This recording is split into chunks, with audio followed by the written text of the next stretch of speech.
नमस्ते गुरुजी। जय गुरुजी जी महाराज। जय गुरुजी साध संगत जी। मल्टीलिंगुअल सेवादार टीम आप सबका हार्दिक स्वागत करती है। संगत जी, आज गुरुजी महाराज की ब्लैस संगत राजेश अग्रवाल जी, जो कि ओट संगत हैं, उपस्थित हैं।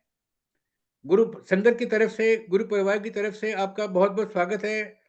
राजेश अग्रवाल जी, प्लीज अपने आप को अनम्यूट करें, संगत शेयरिंग करें जय प्लीज। गुरु जी। जय गुरु जी।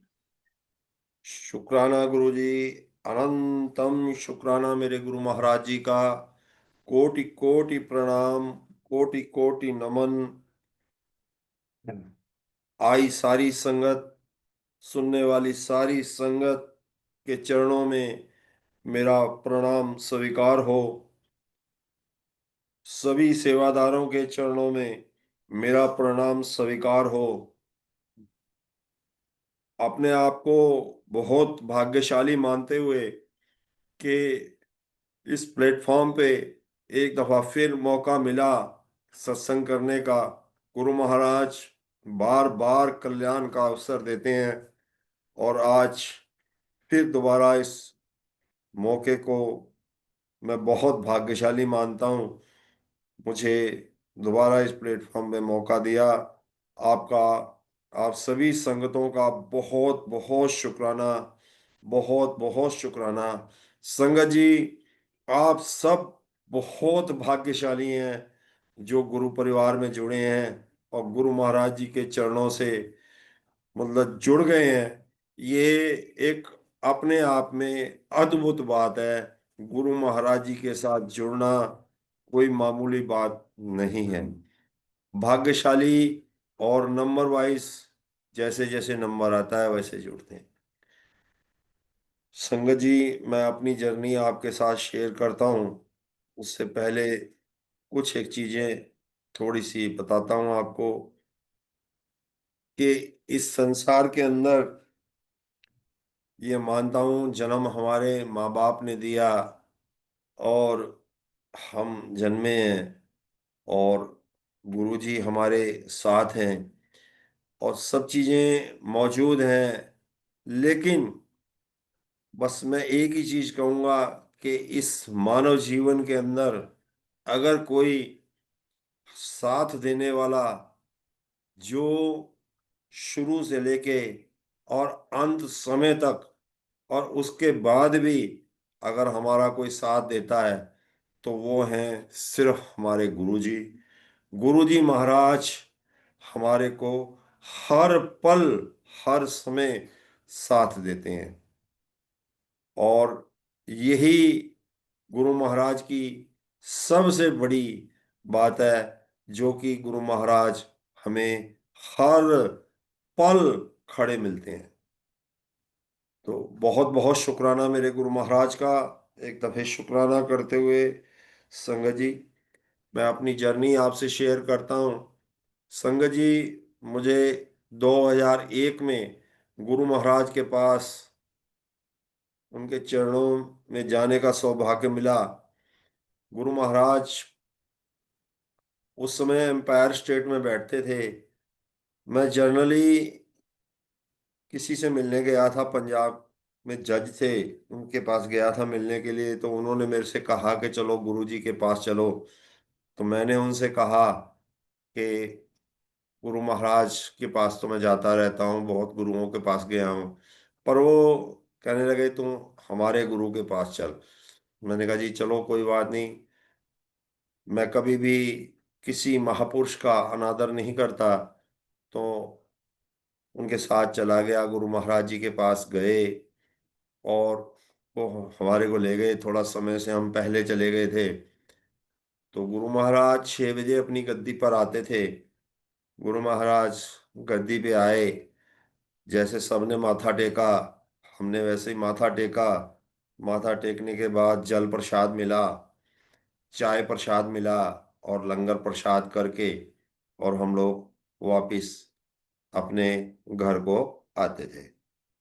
तो ये इस तरीके से ये जर्नी हमारी लगभग करीब करीब एक हफ्ता चलती रही। तो अंकल जो मेरे को लेकर गए थे अपने साथ, उनके साथ ही मेरा जाना आना शुरू हो गया। तो वो मेरे से रोज पूछते थे, कुछ मिला? तो मैं रोज बोलता था कि अंकल आपके सामने हैं, आपके साथ ही हूँ। तो एक दिन मेरे को कहने लगे कि अंकल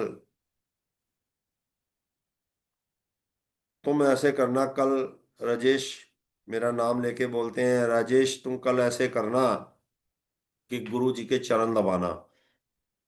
तो मैंने उनसे कहा, मैंने कहा ठीक है अंकल, कोई गल नहीं, चरण दबाऊंगा।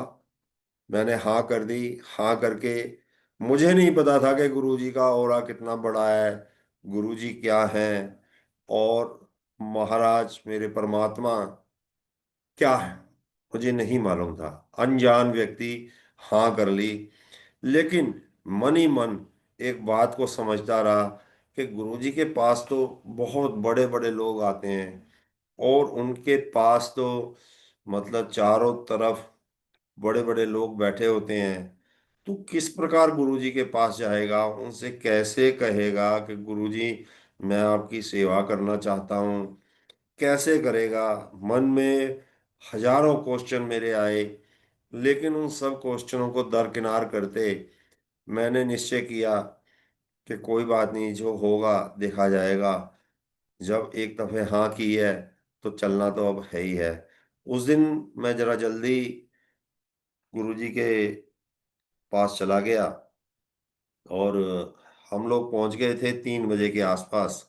उस समय गुरु महाराज, एक सेटी होती थी एम्पायर स्टेट में, उसके ऊपर टी शर्ट और पैंट पहन के बैठे हुए थे, और मस्ती में, मतलब बड़ी मस्ती ही चल रही थी। और मेरे ख्याल से 5-7 संगत थी जो गुरुजी की काफी परिचित थी, वो बैठे हुए थे। उसके बाद में गुरुजी थोड़ी देर बाद, करीब घंटा आधे घंटे बैठे रहे, और बैठने के बाद अंदर चले गए अपने रूम में। और जाने के बाद मैं गुरुजी की जो गद्दी है, गद्दी के पास जाके बैठ गया। और मैंने कहा भाई अभी यहाँ अपना आसन जमा लेता हूँ, जो होगा देखा जाएगा। वैसे अमूमन सेवादार बैठने नहीं देते थे, पर उस दिन मैं बैठ गया। और बैठने के बाद गुरु महाराज अपने समय से 6 बजे गद्दी पर आए। और आकर मैंने जैसे ही गद्दी पे आए, प्रणाम किया, मत्था टेका, और टेकने के बाद वहीं बैठ गया। जल प्रसाद और चाय प्रसाद लेने के बाद मैंने गुरु जी से कुछ नहीं पूछा, बिना पूछे उनके चरण पकड़ लिए और दबाना शुरू किए। तो संगत जी, जब मैं उनके चरण दबा रहा था, तो दबाते जैसे मैंने शुरू किया दबाना, तो उन्होंने, मतलब मैं कपड़े के ऊपर नहीं दबा रहा था, मैं बिल्कुल शरीर पे दबा रहा था। और मेरे दिमाग में कुछ और बात चल रहा था कि मैंने कहा कि अगर परमात्मा होगा तो अपने आप कुछ ना कुछ कर्तव्य दिखाएगा। तो कर्तव्य तो वो दिखा रहे थे, लेकिन मूर्ख जो भगत है उसको कुछ पता नहीं लग रहा था, और कर्तव्य नजर आ रहे थे। तो मैं जैसे ही दबा रहा था, दबाते दबाते दबाते मेरा हाथ ऊपर जाता था, टांग एकदम पतली हो जाती थी, मेरा हाथ स्लिप करता था, उनके शरीर से जैसे क्रीम निकलती है ऐसा कुछ निकलता था। और इस तरीके से अनंत समय तक दोनों टांगे मैंने दबाई। और दबाते जब मैं थक गया, तो थकने के बाद मैं अपना बैठ गया। लंगर प्रसाद करने के बाद जब हम मत्था टेक के बाहर आए, तो वो संगत मेरे को बोलती है कि आज कुछ मिला? मैंने कहा जी आपके सामने है। तो उन्होंने मेरा हाथ पकड़ा, और हाथ पकड़ के, ये सब आज्ञा भी मतलब महाराज की ही थी। ये जो चीजें मेरे को अब समझ में आ रही हैं, वो सब महाराज की ही आज्ञा थी। कि उस संगत की कोई ऐसी बातचीत नहीं थी कि उसकी बात थी, उसको महाराज से ही आज्ञा थी कि ऐसा तैने करना है। तो वो उन्होंने मेरा हाथ पकड़ा और मेरी नाक पे लगाया। तो संगत जी, इतनी जबरदस्त फ्रेगनेंस थी कि वो फ्रेगनेंस मेरे को आज तक नसीब नहीं हुई। और इतनी जबरदस्त खुशबू, क्या बात है! मेरा दिल बागो बाग हो गया। मैंने कहा भाई कहाँ जन्नत में आ गया मैं। और देखूं तो खुशबू घर तक जब तक आया, खुशबू ही खुशबू थी, खुशबू ही खुशबू थी। तो महाराज की ब्लेसिंग तो उसी समय मिल गई थी। लेकिन मन की जो गवाहियां हैं वो ये कह रही थी, नहीं, गुरु महाराज ने क्रीम लगा रखी है। तो उसके लिए मैं गुरु महाराज से आज भी फिर माफी मांगता हूँ अपने शब्दों के लिए जो मेरे मन में आए। लेकिन सच्चाई ये थी कि गुरु महाराज ने उसी समय मुझे रियलाइज करा दिया था कि कहाँ तू आ गया है। संगत जी, जो हुआ उसके लिए फिर भी गुरु महाराज से फिर दोबारा जब भी सत्संग करता हूँ, माफी ही है मेरे पास। मैं फिर माफी मांगता हूँ कि वो शब्द मेरे दिमाग में आए और मैंने उसको टेस्ट करने की कोशिश की। गुरु महाराज जी से बारंबार माफी मांगता हूँ, सब संगतों के बीच में माफी मांगता हूँ, गुरु महाराज मुझे क्षमा करना, ऐसी बात मेरे दिमाग में कभी दोबारा ना आए। तो इस तरीके से हम आ गए, घर आया, घर आके सारी बातचीत अपने फैमिली में बताई। और फैमिली के बाद में बताने के बाद फैमिली भी हमारी वहाँ पर गई। और फिर जो हुआ उसमें भी बड़ा अद्भुत एक प्रेम था और एक बड़ी जिसको कहते हैं कि बड़ी अद्भुत सी बात थी।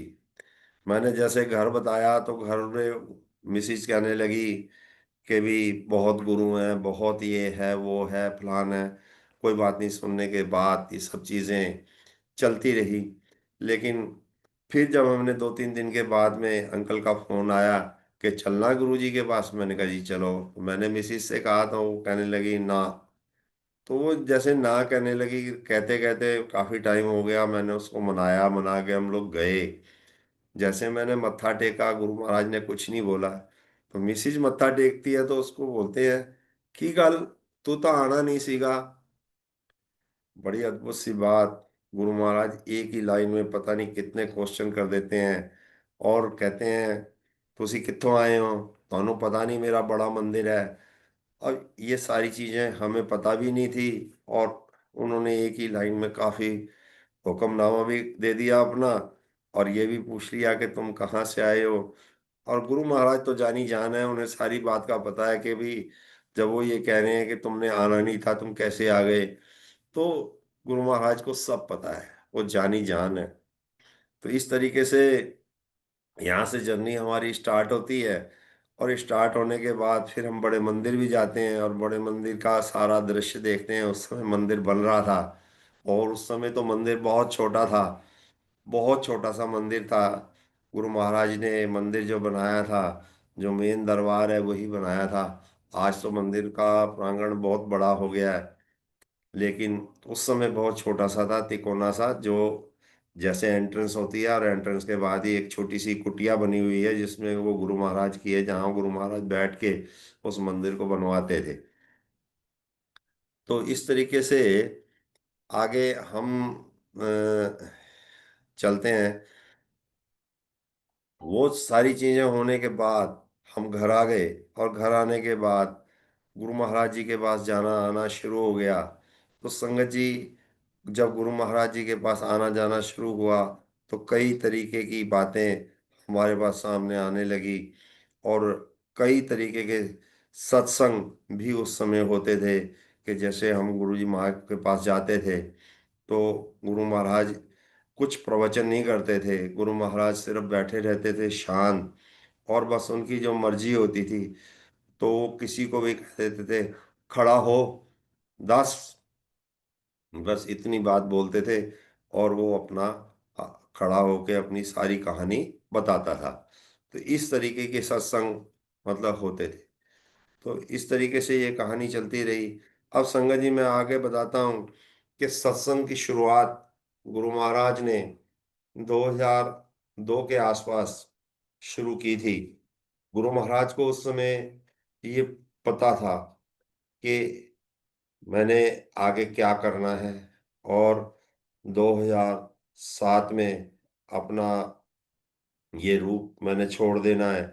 तो वो सब उनको पता था, तो उन्होंने इंतजाम इससे पहले सारा कर दिया था। बड़ा मंदिर बनवा दिया था और सत्संग की शुरुआत कर दी थी। अब संगत जी, मैं आपको सत्संग तो सुनाऊंगा ही सुनाऊंगा। सत्संग तो बहुत सारे आप लोगों के पास भी हैं और मेरे पास भी है, लेकिन कुछ एक चीज़ें ऐसी हैं जो कि कोई कोई संगत ही बताती है। मैं उस महिमा का ज्ञान, उस का महिमा मंडल में आपसे करूंगा, वो आप सुने। संगत जी, जो गुरु महाराज ने जो सत्संग शुरू करवाए उसका भी कोई मतलब था, जो लंगर प्रसाद था उसका भी कोई मतलब था, और जो गुरु महाराज ने मंदिर बनाया उसका भी कोई मतलब है। इन तीनों चीजों का अपने आप में बहुत बड़ी बातचीत है। तो इन तीनों के बारे में मैं बताता हूँ। सबसे पहले मैं बड़े मंदिर की महिमा का व्याख्यान करता हूँ। बड़े मंदिर की महिमा इस प्रकार है कि दुनिया के अंदर आज अगर कोई बड़ा मंदिर है तो वो एक ही है, असोला, छतरपुर। अब उसका बड़ा मंदिर नाम क्यों पड़ा, उसका भी कारण है।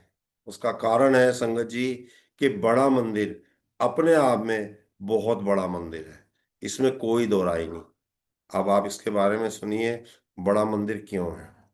बड़े मंदिर के अंदर 12 ज्योतिर्लिंग स्थापित हैं। गुरु महाराज ने ब्रह्मांड की सारी शक्तियां वहां स्थापित की हुई हैं। और गुरु महाराज ने यह भी बोला है कि जो संगत मेरे फिजिकल रूप के बाद यहाँ पर दर्शन करने आएंगे, उनको अगर वो दर्शन करते हैं तो दर्शन करने का जो तरीका है वो भी मैं आपको बताता हूँ। दर्शन करके जो यहाँ से बाहर जाएगा वो भव सागर से पार होगा। तो ये गुरु महाराज की एक जो वचन थे, ये बहुत बड़ी बात थी, ये बहुत बड़ी बात है।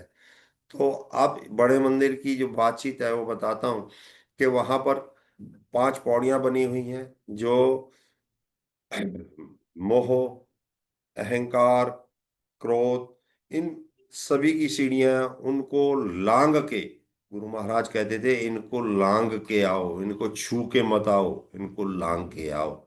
और लांग के आने के बाद आपने जब आना है तो हम लोग क्या करते हैं कि जाते ही मांगना शुरू कर देते हैं और अपनी मुराद, अपनी जो विश होती है उसको कहना शुरू कर देते हैं कि महाराज मेरे को ये दे दो, ये दे दो। तो गुरु महाराज कहते थे मुझे सब पता है, जब तू घर से चला तब से मुझे पता है कि तेरे दिमाग में क्या बातचीत है, तू कैसे चला, कब चला, क्या है। तो वहां पर हमें कुछ भी जाके मांगना नहीं है संगत जी, सिर्फ गुरु मंत्र का जाप करना है। और जाप करते करते वहाँ आपने मंदिर के अगर बैठने की इजाजत मिलती है तो बहुत अच्छी बात है, नहीं इजाजत मिलती है तो अपना गुरु मंत्र का जाप करते करते मत्था टेक के आप बाहर आइए। आप भवसागर से पार हैं। ये जो गुरु जी ने ये गुरु जी के वचन है। और आप भवसागर से पार हैं, तो ये बहुत बड़ी बात है। ये गुरु जी ने हमारे लिए बहुत कुछ दिया है। तो इस वजह से इस मंदिर की महिमा इस प्रकार है। इस मंदिर पर अमृत वर्षा, दूध वर्षा, शहद वर्षा, इलायची वर्षा, कोई भी वर्षा ऐसी है जो नहीं हुई हो, सब वर्षा भगवान ने, गुरु महाराज ने संगत के सामने करके दिखाई। और ये वर्षा जब गुरु महाराज ने करी थी तो संगत वहां मौजूद थी। तो इस वजह से हमने कभी और किसी मंदिर, जो मंदिर बने हुए हैं वो सब मानव ने बनाए हैं, लेकिन ये सबसे बड़ी बात कि इस मंदिर को बनाने में स्वयं परमात्मा ने बनाया। स्वयं गुरु महाराज ने इसकी नींव रखी, स्वयं इस मंदिर में स्थापना गुरु महाराज ने की है। तो इस वजह से ये दुनिया का सबसे बड़ा मंदिर कहलाता है और ये बड़ा मंदिर है। इस वजह से अब आगे गुरु महाराज ने लंगर प्रसाद रखा। तो लंगर प्रसाद का भी महत्व है संगत जी। लंगर प्रसाद में 5 चीजें रखी गई, जिसमें घर की बनी चपाती, हलवा प्रसाद जिसको हम कड़ाह प्रसाद बोलते हैं, और उसके बाद में एक सूखी सब्जी, एक दाल और हरी चटनी, इन सब चीज़ों का महत्व है। लेकिन आज हम हम सब लोग उस महत्व को ना समझ के चटनी की जगह अचार, सलाद यूज़ करने लग गए। लेकिन इन सब चीज़ों का गुरु महाराज ने महत्व बताया है और इसका मतलब है। तो इसके बारे में भी मैं आपको बताऊँगा, लेकिन ये इसका मतलब है और ये होना चाहिए। गुरुजी ने ये कहा था कि इन सब चीज़ों का अपना-अपना महत्व है और ये अमृत है। ये जो गुरु महाराज ने हमें लंगर प्रसाद बख्शा है और जो जल प्रसाद मिलता है, चाहे वो सत्संग में हो और चाहे वो आपको बड़े मंदिर से मिले, वो अमृत है। उस अमृत का आप बिल्कुल भी निरादर ना करें। उसकी एक ड्रॉप भी आप समझ लीजिए बहुत कीमती है। ये संगत जी जो हमारे लंगर प्रसाद का महत्व है, बहुत ज़्यादा है। अब चलते हैं आगे कि गुरु महाराज ने जो सत्संग शुरू किए, उसका क्या मतलब था? सत्संग शुरू करने का एक ही मतलब था कि सत्संग में गुरु महाराज कहते थे कि जब भी आपका कल्याण होगा, वो सिर्फ सत्संग के अंदर होगा, ना कि आप ये कोशिश करें कि मैं पर्सनली आपको देख लूं। गुरु महाराज के पास बहुत बड़े-बड़े लोग आते थे, बहुत विदेशों से लोग आते थे, लेकिन वो पर्सनली कभी किसी को नहीं देखते थे। वो सिर्फ संगत के बीच में ही बात करते थे और संगत के बीच में ही कल्याण करते थे। जब भी कल्याण करना होता था, तो संगत के बीच में करते थे। ये चीज़ मैंने अपनी आँखों से देखी, कल्याण करते हुए गुरु महाराज को अपनी आँखों से देखा कि गुरु महाराज ने कल्याण किया, तो सब संगत के बीच में किया। कोई ये नहीं कि अंदर रूम में चले गए और रूम में जाकर गुरु महाराज ने एक एक भगत का कल्याण कर दिया, ऐसा नहीं। तो ये गुरु महाराज की उपलब्धि थी और गुरु महाराज ने ये बताया कि जब भी आप सत्संग में आएंगे, तो कल्याण आपका सत्संग में ही होगा।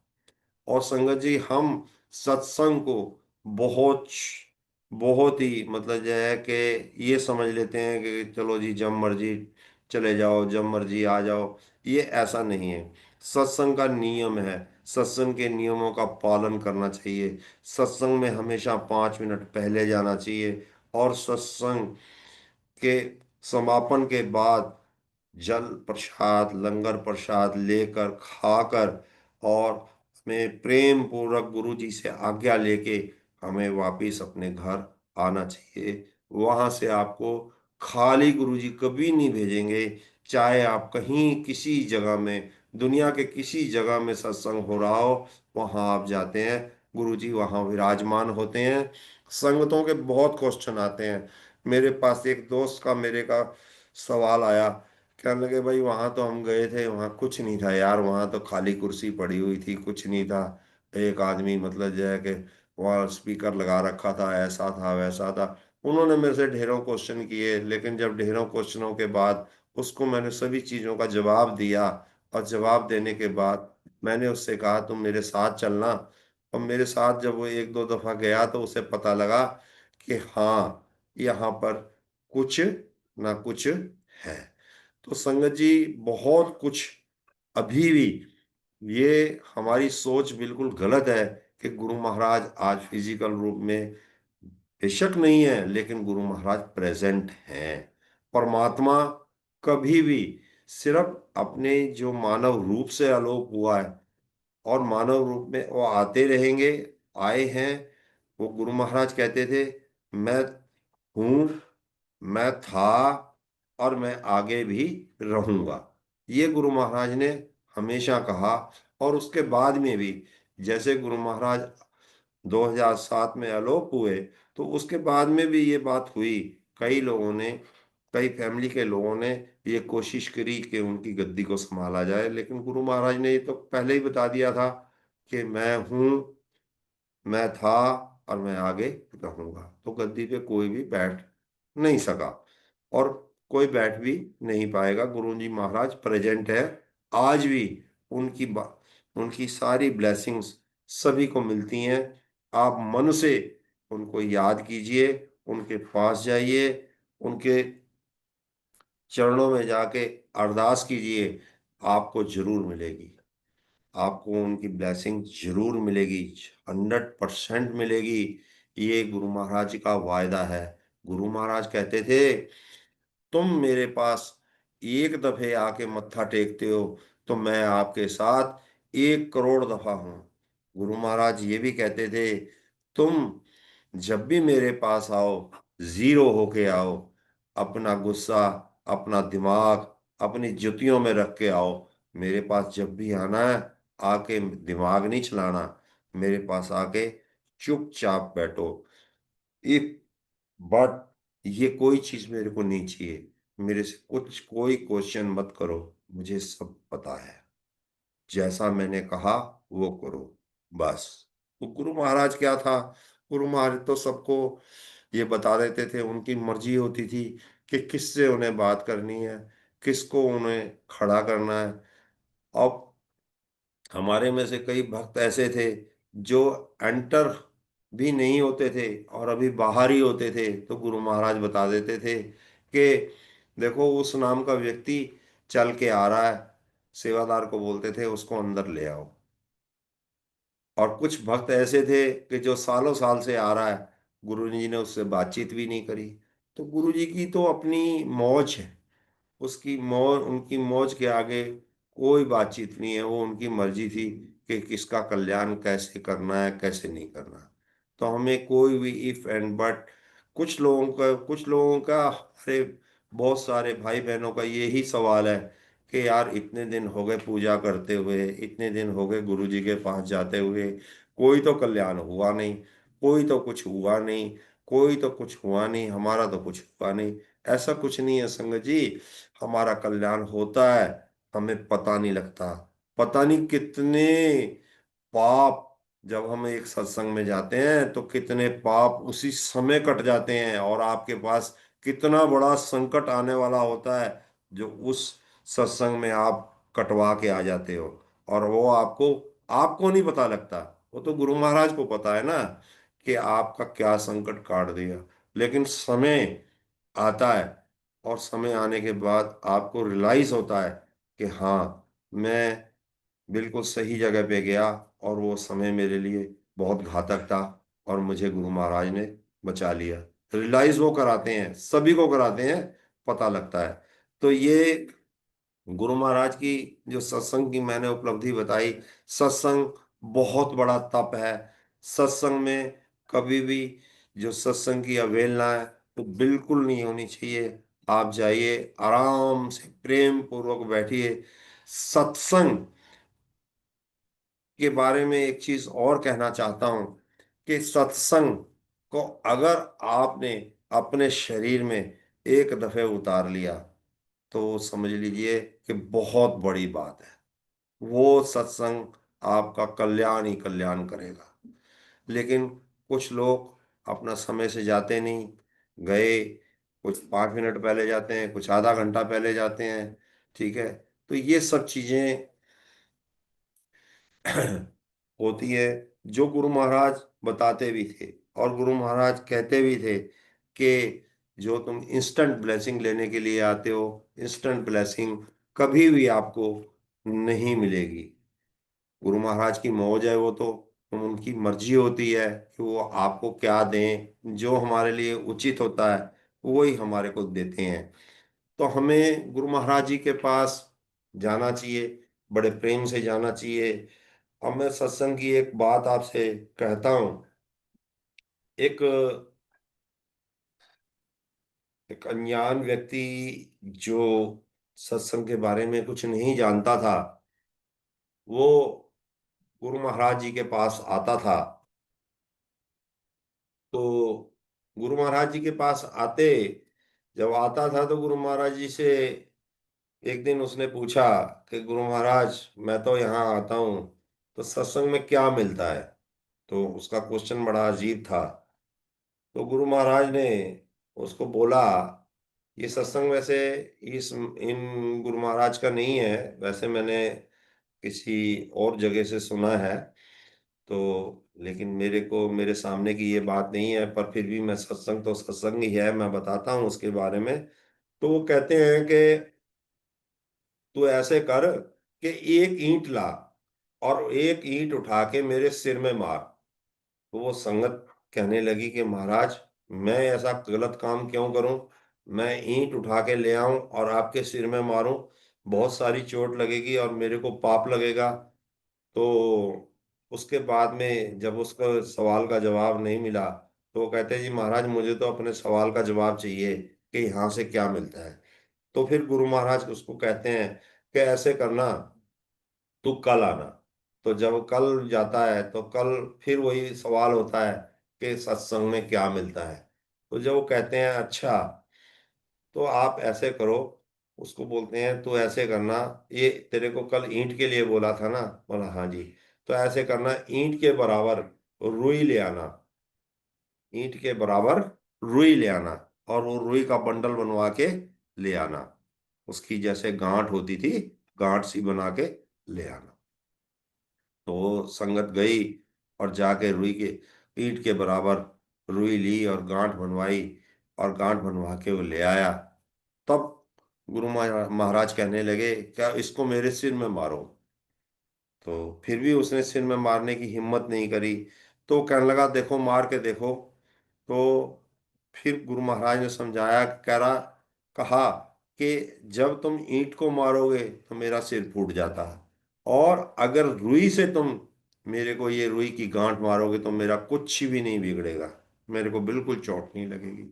तो कह रहा यही सत्संग का मतलब है, कि सत्संग में आने के बाद जो आपके साथ होना था, उसको मैंने, वो होना था ईंट का काम, और मैंने उसको कर दिया, उसको बदल दिया रुई में।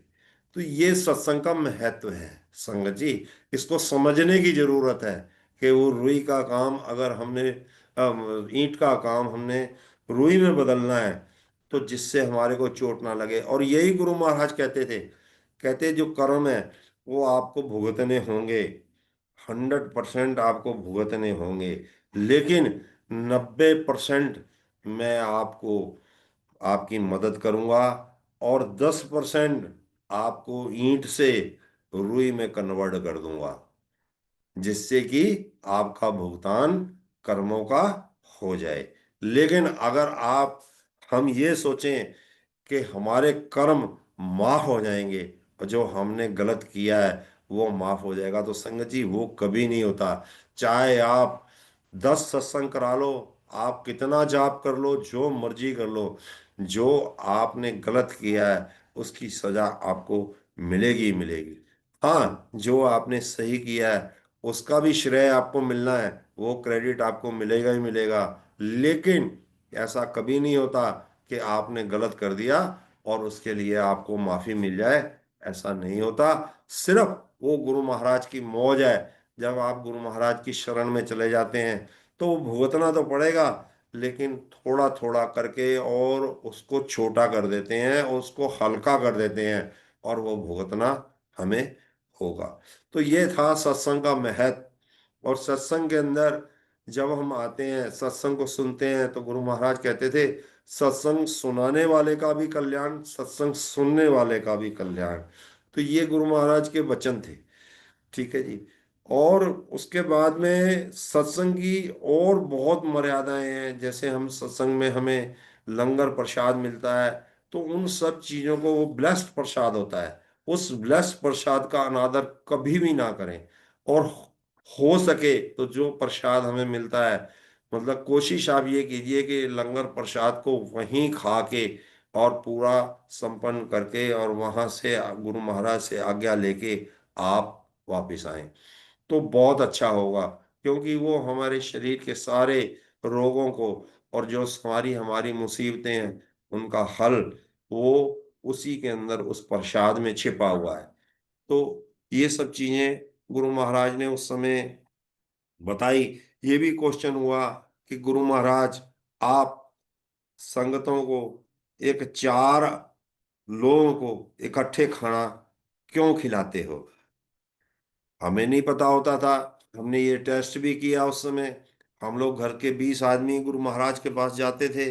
ठीक है, हम सोचते थे कि भी हम इकट्ठे खाना खाएंगे, लेकिन कभी ऐसा नहीं हुआ। जब भी खाना खाने का समय आता था, लंगर का समय आया, सब अलग अलग हो जाते थे।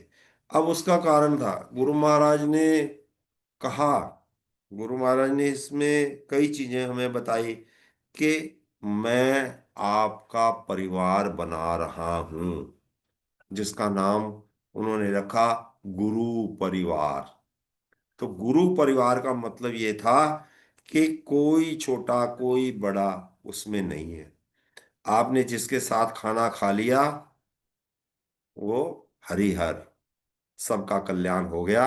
आप गुरु परिवार में। वो कहते थे आपका कोई रिश्तेदार आपकी मदद नहीं करेगा, कोई आपका मदद नहीं करेगा, सिर्फ आपकी मदद करेगा गुरु और गुरु का परिवार। तो ये गुरु महाराज ने उस समय इस चीज का जो आंसर है वो ये दिया। और उस आंसर में बहुत सारी सच्चाइयां छिपी हुई हैं।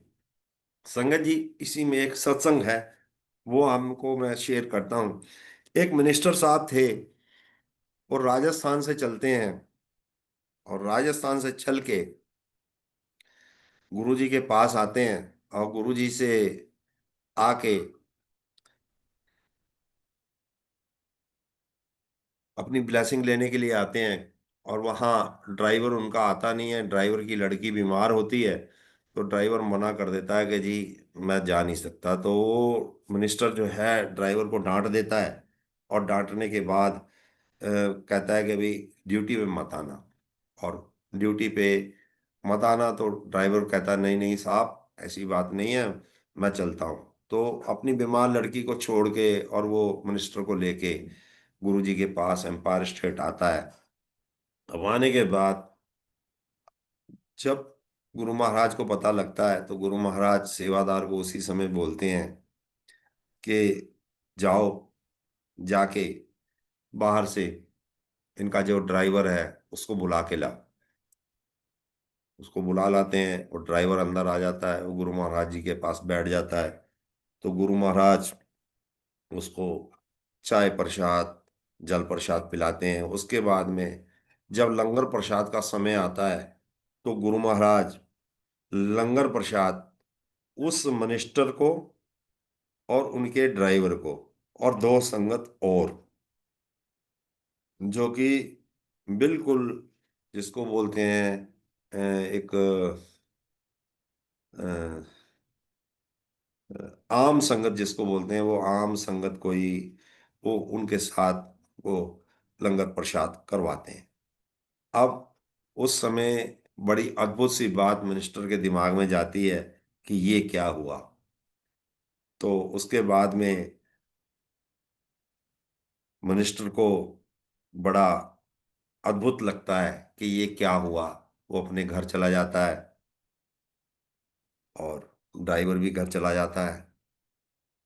ड्राइवर की लड़की 3 दिन के अंदर अंदर बिल्कुल स्वस्थ हो जाती है। गुरु महाराज उसका वहीं बिठा के, जब गुरु महाराज ने उन्हें बुलाया था, वो उठा के उसका कल्याण कर देते हैं।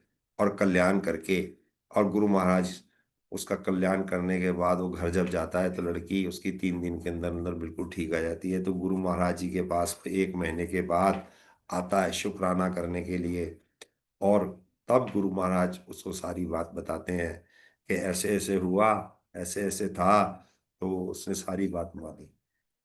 तो ये संगत जी, ये गुरु महाराज ने सारी एग्जाम्पलें उस समय तैयार करके और सब चीजें संगत को दिखाई हैं। तो इसमें कोई गुरु महाराज ने यही कहा कि मेरे दरबार के अंदर कोई छोटा मोटा, कोई बड़ा छोटा नहीं है। और ये भी कहा गुरु महाराज ने कि कुछ लोगों ने बहुत अटाक पटाक क्वेश्चन किए कि गुरु महाराज अमीरों के गुरु हैं। संगत जी, ऐसा बिल्कुल नहीं है। ठीक है, मानता हूँ वो ये कहते थे कि जिन लोगों का अमीरों के गुरु हैं, इसमें कोई शक नहीं है। लेकिन उन्होंने कभी ये नहीं सोचा कि मैंने गरीब का कल्याण नहीं करना। उनको पता था कि मैंने किस किस का कल्याण करना है, कहाँ कहाँ जाना है, क्या क्या करना है। तो एक सत्संग में आपको और सुनाता हूँ छोटा सा। एक दफे गुरु महाराज जलंधर बैठे हुए थे, और जलंधर बैठने के बाद उनके दिमाग में पता नहीं क्या बात आती है, किसी संगत से कहते हैं कि मुझे चंडीगढ़ जाना है, मुझे चंडीगढ़ जाना है। और चंडीगढ़ जाना है तो अब संगत के दिमाग में बात आई कि अभी तो गुरुजी बैठे हुए थे, अभी इनका प्रोग्राम बन गया, कैसे जाना है, क्या बातचीत है, समझ से बाहर है। लेकिन गुरु महाराज ने हुक्म कर दिया। अब वो आंटी सोच रही है, तो आंटी को कह रहे हैं तू ऐसे कर, आपने मुंडे नु कह कि मैनू लेके चले। अब वो आंटी सोच रही है कि अभी गाड़ी में पेट्रोल नहीं है, और मैं जाऊंगी कैसे, मतलब मेरे पास तो पैसे भी नहीं है। अब गुरु महाराज ने आज्ञा करी है, तो गुरुजी को तो पता है। गुरुजी कहते, ओ आंटी की गल, ਗੱਡੀ 'ਚ पेट्रोल नहीं हैगा ना, मन्नू पता है, तू ਇਹਨੂੰ भेज दे इतना ही, ਇਹਨੂੰ कह मेरे नाल चले। चलो जी, उसने कह दिया, और गुरु महाराज बैठे। गाड़ी में पेट्रोल नहीं था।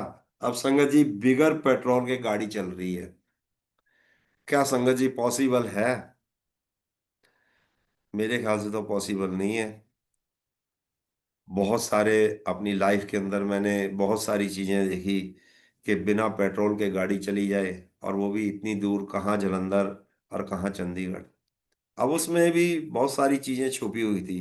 कल्याण का कोई रास्ता था, कोई भगत गरीब था, वो इंतजार कर रहा था गुरु महाराज का कि उसे ब्लेसिंग चाहिए थी।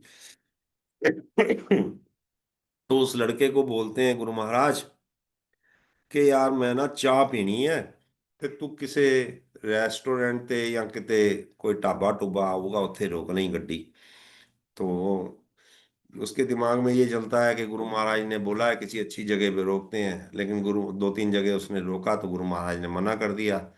आगे एक खोखा आया, तो उस खोखे का, चाय वाला का खोखा था, तो वहीं उन्होंने गाड़ी रुकवाई, और रुकवा के उसको बोला कि चाय पीनी है मैंने। तो वो उतर के और गया, और जाकर उस व्यक्ति से बोलता है कि मेरे गुरु महाराज अंदर बैठे हैं, और उनके लिए साफ सुफ करके आप चाय बना दो।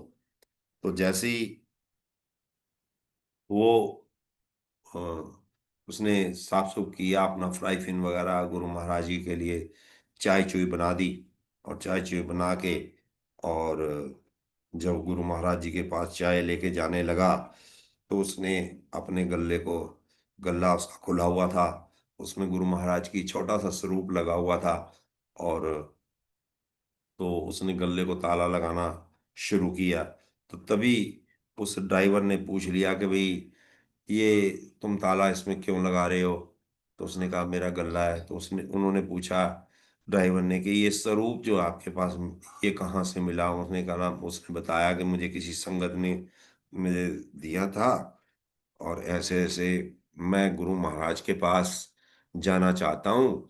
और लेकिन मैं कई दफ़ा कोशिश मैंने की है, और मेरे साथ ऐसा ही होता है कि कोई संगत, कोई आदमी आता है और मेरे गले से पैसे चोरी हो जाते हैं, और मैं वहां तक पहुंच नहीं पाता।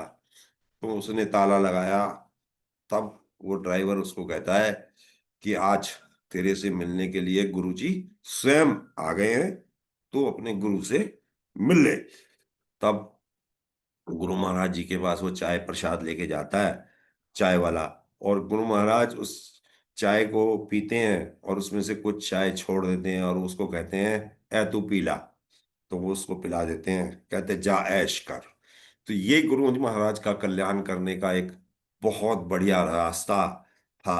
उसका कल्याण कर दिया, उसकी मौज हो गई। और वो गुरु महाराज और ड्राइवर आ जाते हैं, चंडीगढ़ आ जाते हैं। चंडीगढ़ आने के बाद गुरु महाराज उसको कहते हैं कि तू ऐसे कर, पेट्रोल पंप पे चला जा, और उसको कहते हैं कि ए पैसे फड़। और अब गुरु महाराज पैसे भी कैसे प्रोड्यूस करते थे, तो वो भी बड़ी अद्भुत सी बात है संगत जी। उनके पास ऐसे हाथ को ऐसे घुमाते थे, और घुमाने के बाद प्रोड्यूस करके और कहते थे ये ले। और उन्होंने पैसे दिए उसको, और कहा पेट्रोल भरवा के और सीधा अपने घर चला जाए। तो ये संगत जी कल्याण करने का ये रास्ता गुरु महाराज का बड़े अजीब तरीके का है। एक सत्संग और जुड़ा हुआ है, वो भी इसी चीज से जुड़ा हुआ है, मैं आपको सुनाता हूँ। संगत जी एक दफे की बात है कि एक जिस जो सूरदास होता है, जो आंखों से बिल्कुल वो दूर होता है, आंखें नहीं होती, और वो गुरु महाराज के पास आता था। अब भी संग सत्संग में हम देखते हैं तो गुरु महाराज जी के पास, जिन भाइयों की आंखें नहीं होती वो गुरु महाराज के पास आते हैं। तो उस समय वो आता था तो उसको बड़ा ही उतावलापन हुआ कि नहीं, मैंने गुरु महाराज से बात करनी है, मैंने गुरु महाराज से के पास जाना है, गुरु महाराज से सुनना है। तो संगत उसको आगे नहीं आने देती थी, कह रही तू क्या देखेगा वहां पे, क्या करेगा क्या नहीं करेगा। उनके घर वाले भी कहते थे तू वहां क्या देखेगा, तू गुरु जी को क्या देखेगा। तो कुछ इस तरीके का झगड़ा चलता रहा। तो चलते चलते गुरु महाराज बैठे हुए थे, और जो गुरु महाराज को पता लगा तो उन्होंने कहा इसको आने दो। तो गुरु महाराज ने अपने पास बुलाया और बुला के उसको कहा कि तू मेरे सामने खड़ा रहे और तैने सिर्फ मेरी तरफ ध्यान करना है। देख तो हो सकता नहीं था, तो वो गुरु महाराज की तरफ ध्यान करता रहा। गुरु महाराज ने उसको उसका पुराना जीवन दिखा दिया, और उसको सारी चीज 5-7 मिनट वो खड़ा रहा, और 5-7 मिनट में उसको सारी जीवन कथा उसकी बता दी। अब संगत जी उसका जो जीवन था, उसका जीवन था, जो गिद्ध होता है ना, गिद्ध, वो गिद्ध का जीवन था। तो उस गिद्ध के जीवन में वो था। अब उससे अपराध क्या हुआ था वो भी आपको सुनाता हूँ, और वो सारी चीज ये ऐसा क्यों हुआ कि उसकी आंखें चली गई वो भी सुनाता हूँ। तो क्या हुआ कि उस गिद्ध को, क्या हुआ, गिद्ध जो है कोई संगत सत्संग से आ रही थी, सत्संग से आ रही थी, और जैसे हम सत्संग से अपना भोजन लेके, अपना लंगर प्रसाद लेके अपने घर जाते हैं, तो इस तरीके से वो लंगर लेके अपने घर जा रहे थे। तो रास्ते में उनको भूख लगी, तो उन्होंने वहीं बैठ के खाना, अपना लंगर करना शुरू कर दिया। अब लंगर करना शुरू कर दिया तो उसमें लंगर जूठा छोड़ दिया, और जूठा छोड़ दिया तो गिद्ध आया, और गिद्ध ने वो लंगर खा लिया। अब गिद्ध ने जब लंगर खा लिया तो गिद्ध के तो कर्म थे अब गलत थे। अब गिद्ध को तो जोनी ये मिली हुई थी, तो जब उसको लंगर मिल गया तो गुरु महाराज जी ने उसका कल्याण कर दिया, क्योंकि लंगर के अंदर कल्याण है। अब जब उसने खा लिया तो उसका कल्याण हो गया। अब कल्याण हो गया तो उसको जो दूसरा जीवन मिलने का मतलब जो है कि रास्ता खुल गया उसका। अब उसके बाद में गुरु महाराज उसको दिखाते हैं कि उस चीज का भी जवाब देते हैं कि तेरी आंखें क्यों चली गई। तो गुरु महाराज उसको ये भी बताते हैं कि आंखें तेरी यूं चली गई कि तैने किसी छोटे कुत्ते का जो आंखें थी उसकी आंखें नोची थी। कुत्ता था जो पिल्ला होता है, पिल्ले की आंखें तैने नोची थी, इस वजह से तेरी आंखें, उस कर्म के कारण तेरे को इसकी सजा इस जन्म में मिल रही है। तो संगत जी इसमें 2-3 चीजें खुलती हैं कि गुरु महाराज ने उसको सब चीज दिखा दी, और उसको उसने अपने आप ही सत्संग करके बताया कि मेरे साथ क्या हुआ। उसने सब बताया, ठीक है, सारी संगत के सामने बताया कि मेरे साथ क्या हुआ, गुरु महाराज ने मुझे क्या दिखाया। ठीक है जी, तो उसके अंदर से जो आवाज निकली तो सच्चाई थी ना। और सच्चाई में ये भी पता लगा कि लंगर प्रसाद का कितना बड़ा महत्व है, कि उसको खाने से हमारा कितना बड़ा कल्याण हो गया। लेकिन उस कल्याण का रास्ता हमें नहीं पता होता कि हम उस वो कल्याण का रास्ता हमें कब प्राप्त होगा, लेकिन हमें प्राप्त संगत जी होता है। तो इसमें 2-3 चीजें खुली। सबसे पहले तो लंगर प्रसाद का महत्व खुला, इसका कभी भी आप अनादर ना करें। अब संगत जी आगे चलते हैं कि हमें गुरु महाराज को। सत्संग तो और बहुत हैं, सत्संग में काफी आपको सत्संग सुना सकता हूँ, गुरु महाराज ने ऐसा बख्शा हुआ है। फिर भी मैं आपको छोटे छोटे दो तीन सत्संग और सुनाता हूँ। गुरु महाराज ने मुझे 2001 में जोड़ा। उसके बाद में कभी गुरु महाराज के पास जाए गए नहीं गए, मतलब इस तरीके से चलता रहा। और 2007 के बाद तो बिल्कुल ही मतलब जाना आना एक तरीके से बंद हो गया है। इस तरीके से हो गया था कि भाई अब क्या होगा क्या नहीं होगा। खैर, ये कहानियां चलती रही, लेकिन 2015 में मुझे हार्ट अटैक आया। गुरु महाराज ने वहां बचाया। मेरी प्लाईवुड की बहुत बड़ी फैक्ट्री थी दिल्ली के अंदर। मेरे को उस प्लाईवुड फैक्ट्री में मतलब एक दफे नहीं दसियों दफे गुरु महाराज ने बचाया। और वहाँ हर तरीके के मतलब मेरे साथ हादसे हुए, उस हादसे भी हादसों से मेरे को गुरु महाराज ने निकाला। तो गुरु महाराज ने मेरी हर जगह हर पल मदद की। और इस तरीके से चलते चलते चलते चलते मतलब उस मुकाम पे पहुंच गए कि ये पता लगना कि भी पीछे कोई ना कोई शक्ति तो ऐसी है ही है जो हमारी मदद करती है। और ऐसी मदद जो कि कोई नहीं कर सकता, जो गुरु महाराज हमारी करते हैं। अब संगत जी, मैं आपको और सब बातें ना करते हुए आपको एक छोटी सी बात बताता हूँ कि 2022 में मई के अंदर मेरी लुधियाना के अंदर फैक्ट्री है। मैं बैठा लेबर के साथ बात कर रहा था। बात करते करते मेरी आवाज़ बिल्कुल बैठ गई। और बिल्कुल ऐसे हो गई, मई का महीना था, आवाज़ बिल्कुल बैठ गई। और मैंने सोचा भाई मैं बात कर रहा हूँ और बात करते करते कहीं ना कहीं मेरी आवाज़ बैठ गई है। तो मैंने क्या किया कि मैंने डॉक्टर को दिखाया, दवाई ली। एलोपैथिक दवाई खाता रहा 1 महीना, कोई फर्क नहीं पड़ा। होम्योपैथिक दवाई ली, देसी दवाई ली, कोई फर्क नहीं पड़ा। उसके बाद में दिल्ली आ गया, स्पेशलिस्ट को दिखाया। उसने चेक किया। चेक करने के बाद उसने बोला वोकल कार्ड के अंदर छाला हो गया बहुत बड़ा, उसमें ब्लड भरा हुआ है और ऑपरेट होगा ये। तो उससे पूछा तो उसने कहा जी इसमें आवाज आ भी सकती है नहीं भी आ सकती। सारी कंडीशनें उसने बता दी, खर्चा बता दिया। खैर, तो हमारा मन ये करा कि भाई अब तो बड़ा मुश्किल सा काम हो गया। संगत जी, मेरी कापियां भर गई लिखते लिखते। ये पोजीशन हो गई थी। और मैं किसी काबिल नहीं रहा। मैंने कितने डॉक्टर होम्योपैथिक के चेंज किए। एक बहुत वेल नोन डॉक्टर था जो गुजरात में था और वो यूके से पढ़ के आया था।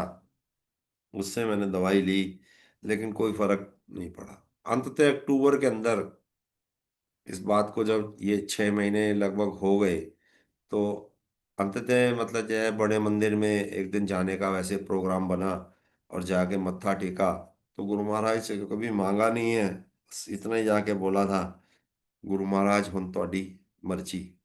और उस मर्जी ने, गुरु महाराज ने मतलब ऐसी बख्शीश बख्शी कि मेरी आवाज बिल्कुल संगत जी बिल्कुल ठीक हो गई। जनवरी में मेरी आवाज धीरे धीरे धीरे करके बिल्कुल ठीक हो गई। और फरवरी आते आते, मार्च आते आते बिल्कुल आवाज बिल्कुल फर्स्ट क्लास हो गई। संगत जी, मैंने कोई दवाई नहीं खाई उसके बाद में, कोई कुछ नहीं खाया, कुछ नहीं किया। मेरे मेरे से बिल्कुल नहीं बोला जाता था, बिल्कुल भी। मतलब बिल्कुल जिसको कहते हैं गला बिल्कुल जाम था। और सारे प्रयास मेरे विफल हो गए। सब डॉक्टर धरे के धरे रह गए। आज मेरे से सारे रिश्तेदार मेरे दोस्त सब पूछते हैं भाई कहाँ से इलाज तैने कराया है, कौन सा ऑपरेशन कराया था। तो ये संगत जी गुरु महाराज की बहुत बड़ी ब्लेसिंग। और वो बड़ी ये ब्लेसिंग शायद मुझे इस जन्म में तो याद है ही है, आगे कई जन्मों में याद रहेगी।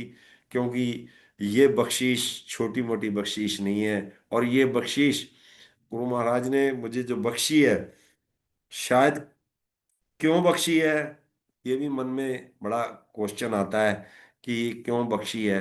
तो संगत जी, मैं तो कभी बोल नहीं पाता था। आज मैं बहुत सौभाग्यशाली हूँ कि इतने बड़े प्लेटफॉर्म के ऊपर और इंटरनेशनल लेवल पे मुझे सत्संग करने का मौका मिल रहा है। तो ये गुरु महाराज की मर्जी है। मेरी तो औकात ही नहीं है उस औकात को मैं भूल जाऊं जूम पे और बड़े मंदिर के प्लेटफॉर्म पे पता नहीं कहाँ कहाँ मेरे को मौका मिल चुका, और सत्संग गुरु महाराज ने करवा दिया। जो आदमी एक चार आदमियों के बीच में बोलने के लिए शर्माता हो, और खास तौर से लेडीज के बीच में तो मतलब ही नहीं है बोलने का, और उसे आज लाखों आदमियों के बीच में कोई घबराहट नहीं होती। मुझे आज किसी प्रकार की कोई घबराहट नहीं होती। 10 लाख आदमी बैठा हो, मुझे सत्संग के लिए बोल दिया जाए तो मैं बड़े प्रेम पूर्वक और बड़े उत्साह से सत्संग करता हूँ, और अपने आप को बहुत सौभाग्यशाली मानता हूँ कि मुझे मौका मिला है, और आज इस मौके को मत गवाओ। तो ये माया, ये सब ब्लेसिंग और ये सब पावर मेरे गुरु महाराज की है, मेरी कोई औकात नहीं है। तो ये संगत जी, ये ये सब चीजें मेरे साथ हुई हैं, आज जो मैं आपको बिल्कुल साक्षात बता रहा हूँ कि इस तरीके से गुरु महाराज बख्शीश देते हैं, और उसका अगला कोई ना कोई उनका मतलब होता है कि आगे क्या करना है। ये उनका मुझे बत, मुझे 20 22 साल 23 साल के बाद उनका मतलब था संगत के साथ जोड़ना, और वो संगत के साथ जोड़ा उन्होंने, और जोड़ के उन्होंने लुधियाना संगत के साथ सबसे पहले मेरे को जोड़ा। मैंने खूब प्रयास किया यहाँ पर, आप यकीन नहीं करोगे, मैं खाली बैठा रहता था। मैंने बहुत लोगों से मिन्नतें करी जो बसें लेके जाते हैं, मैंने कहा मुझे किसी ग्रुप में जोड़ दो। संगत जी मैं ग्रुप में नहीं जुड़ पाया। मैं 3 महीने कोशिश करता रहा, मैं ग्रुप में नहीं जुड़ पाया, और बताइए। लेकिन एक दिन की बात है कि वैसे ही मेरे पास लुधियाना से किसी का फोन आया कि अंकल आपका नाम क्या है, आप कहाँ रहते हैं। मैंने उनको बता दिया, और मेरे को नहीं पता, उन्होंने मेरे को ग्रुप में जोड़ लिया, और मैं लुधियाना पहुंच गया। लुधियाना पहुंच के वहाँ मेरे को मतलब जो है गुरु महाराज ने डुगरी बुलाने का हुक्म जारी कर दिया। मतलब सारी चीजें ऐसे होती चली गई कि गुरु महाराज ने डुगरी बुला लिया, और सत्संग का मतलब ये एक शुरुआत वहां से मेरी शुरू हो गई। तो ये, और बोलने की शक्ति, बोलने की बात, सत्संग की याददाश्त, सब देने वाले हैं सब गुरु महाराज। मैं कोई देख के नहीं पढ़ रहा, मैं कोई कुछ से नहीं पढ़ना। जो बोल मैं जरूर रहा हूं, लेकिन जो आवाज और जो एनर्जी और जो मेरे को मेरे दिमाग में जो बात आ रही है, वो सब मेरे को मेरे गुरु महाराज बख्शीश बख्श रहे हैं, और उस बख्शीश को मैं आपके सामने बता रहा हूँ। ये मुझे भी नहीं पता कि मैं क्या आपके साथ बोल रहा हूँ। तो मुझे भी जब मैं सत्संग करने के बाद कुछ चीजें मुझे पता ही नहीं है कि मैंने ये बोला था क्या। तो मैं सत्संग जब सुनता हूँ अपना, तो मुझे पता लगता है कि ये कैसे हुआ, ये कब हुआ। अरे, तो गुरु महाराज मुंह से वो चीजें निकलवा देते हैं जो चीजें मतलब कभी सोची भी नहीं है। तो ये भी मतलब हुआ है। तो आप इस चीज को समझिए। अब संगत जी हम आगे चलते हैं उस चीज को देखते हुए। समय तो वैसे काफी हो गया, लेकिन थोड़ा सा मैं एक और आपके ऊपर एक छोटा सा और आगे सत्संग आपके साथ शेयर करता हूँ। संगत जी, हम कभी भी जीवन में सवेरे जब उठते हैं, तो कभी भी हमने देखा है अमूमन लोग कभी हम धरती माता को प्रणाम नहीं करते। संगत जी, हमें ये कभी ये सोचना चाहिए कि हमें धरती से क्या नहीं मिला। हमें जो मिला वो धरती माता से मिला, लेकिन हम कभी नमस्कार नहीं करते। संगत जी, ये बात पल्ले बांध लो। हमेशा महाराज भी कहते थे उस धरती माँ को प्रणाम करो जिनसे आपको सब कुछ मिलता है। खाने के लिए अन्न, रोज की सब्जी, पानी, क्या नहीं हमें मिलता। जो मिलता है वो धरती माँ से ही तो मिलता है। देने वाले हमारे गुरु महाराज हैं, लेकिन मिलता तो हमें धरती माँ से है। हम बिल्कुल भी प्रणाम नहीं करते। तो संगत जी, मेरी सभी संगतों से आग्रह है कि जब भी सुबह उठें तो सबसे पहले धरती माँ गुरु महाराज का नाम लें, और महाराज का नाम लेके उनका स्मरण करके धरती माता को जरूर नमस्कार करें। ये बहुत एक अच्छी बात है। इसका इसका परिणाम बहुत अच्छा होगा। ये बहुत अच्छी बात है। धरती माता से हमें बहुत कुछ मिलता है। अब संगत जी, अगली एक बात और बताता हूँ। जितना मुझे पता है कि अगर हमें एक कल्याण के रास्ते पे बनाता है, तो गुरु महाराज तो ये कहते थे, कहते कोई दिक्कत नहीं है, तू जो मर्जी तेरे को टाइम है उदों सिमरन कर ला, उदों मैनू याद कर ला, मैं तो हमेशा नाल हैगा। लेकिन जो आज हमारी जो हमारे वेद और जो हमारी जो गुरु महाराज से जब क्वेश्चन हम करते थे, तो गुरु महाराज कहते थे कि ज्यादा जानकारी लेनी है ना, तो ज्यादा तैने लेनी है तो तू ऐदा कर, शिव महापुराण पढ़।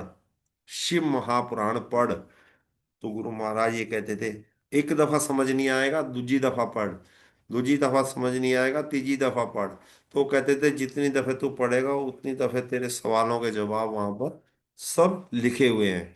तो संगत जी, ये चीज भी वहां पर लिखी हुई है कि अगर हम सवेरे अमृत वेले में सुबह 3 बजे उठते हैं, 3 बजे उठ के जब हम ध्यान करते हैं, और उस समय क्या होता है कि जो हमारे महाशिव हैं, जो हमारे गुरु महाराज हैं, उनका पिटारा खोला हुआ होता है।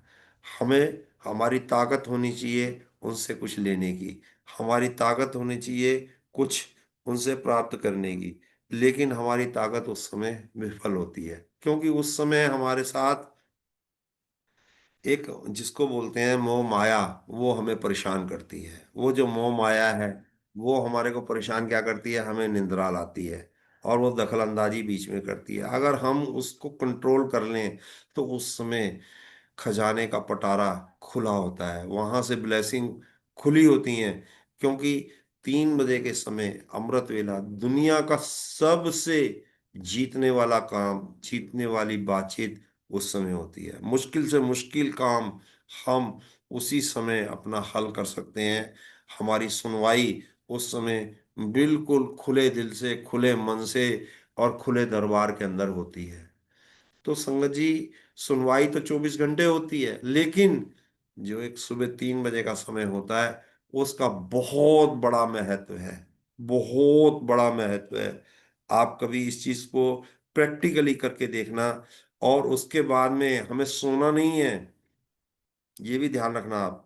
हमें सोना नहीं है, हमें अपने दैनिक कार्य निपटाने हैं। जो भी हमारा अगला प्रोग्राम है, अगला जॉब पे जाना है, या उसके बीच में हमने जो पढ़ना है, अमृत अमृत वेले में उठ के जो हमने कोई चीज याद करनी है, कोई हमने काम करना है, तो वो सारे काम हमारे बढ़िया होंगे और हमारा दिन बहुत अच्छा जाएगा।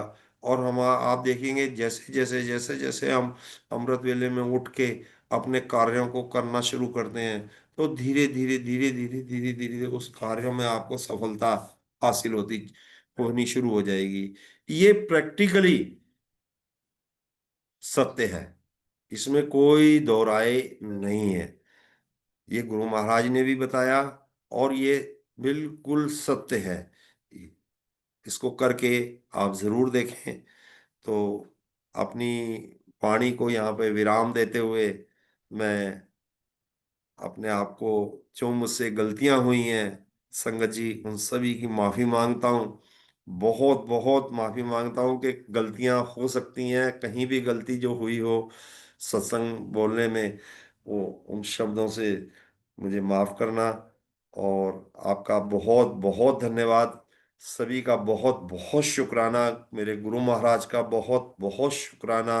अंत में गुरु महाराज से अर्जी लगाऊंगा और गुरु महाराज से प्रार्थना करूंगा, सभी संगतों की तरफ से, एक बारी कह दो जा ऐश कर, एक बारी कह दो जा ऐश कर, एक बारी कह दो जा ऐश कर।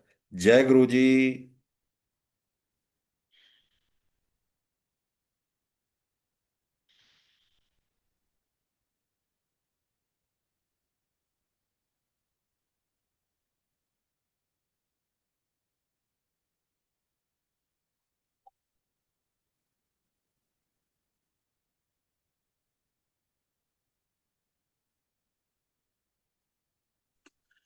जय गुरु जी। जय गुरु जी। जय गुरु जी महाराज। अंकल, आप गुरु जी महाराज की ब्लेस संगत हो, जी। बहुत आपके ऊपर बहुत कृपाएँ हैं।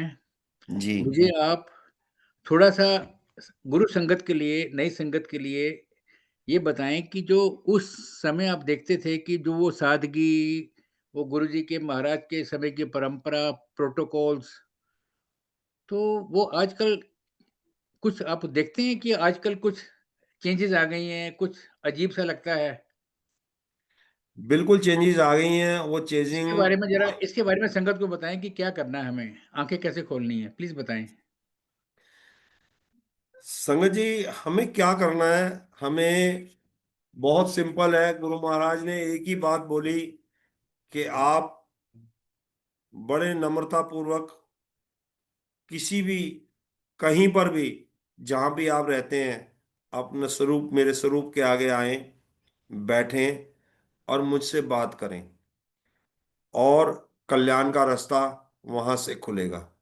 लेकिन आज हम सत्संग भी करवाते हैं, तो सत्संग में भी मैं देखता हूं कि हम किट्टी पार्टी की तरह जाते हैं, और जो सत्संग करवाने वाला भी होता है, मेरी बात का बुरा ना माने संगत, वो किट्टी पार्टी की तरह उसको यूज करता है जी। तो संगत जी, ये चीज बिल्कुल गलत है, बिल्कुल गलत है। हमें बहुत सादगी के साथ और बड़े नम्रता के साथ और बड़े प्रेम के साथ सत्संग को करना चाहिए, और प्रेम से ही सत्संग में जाना चाहिए।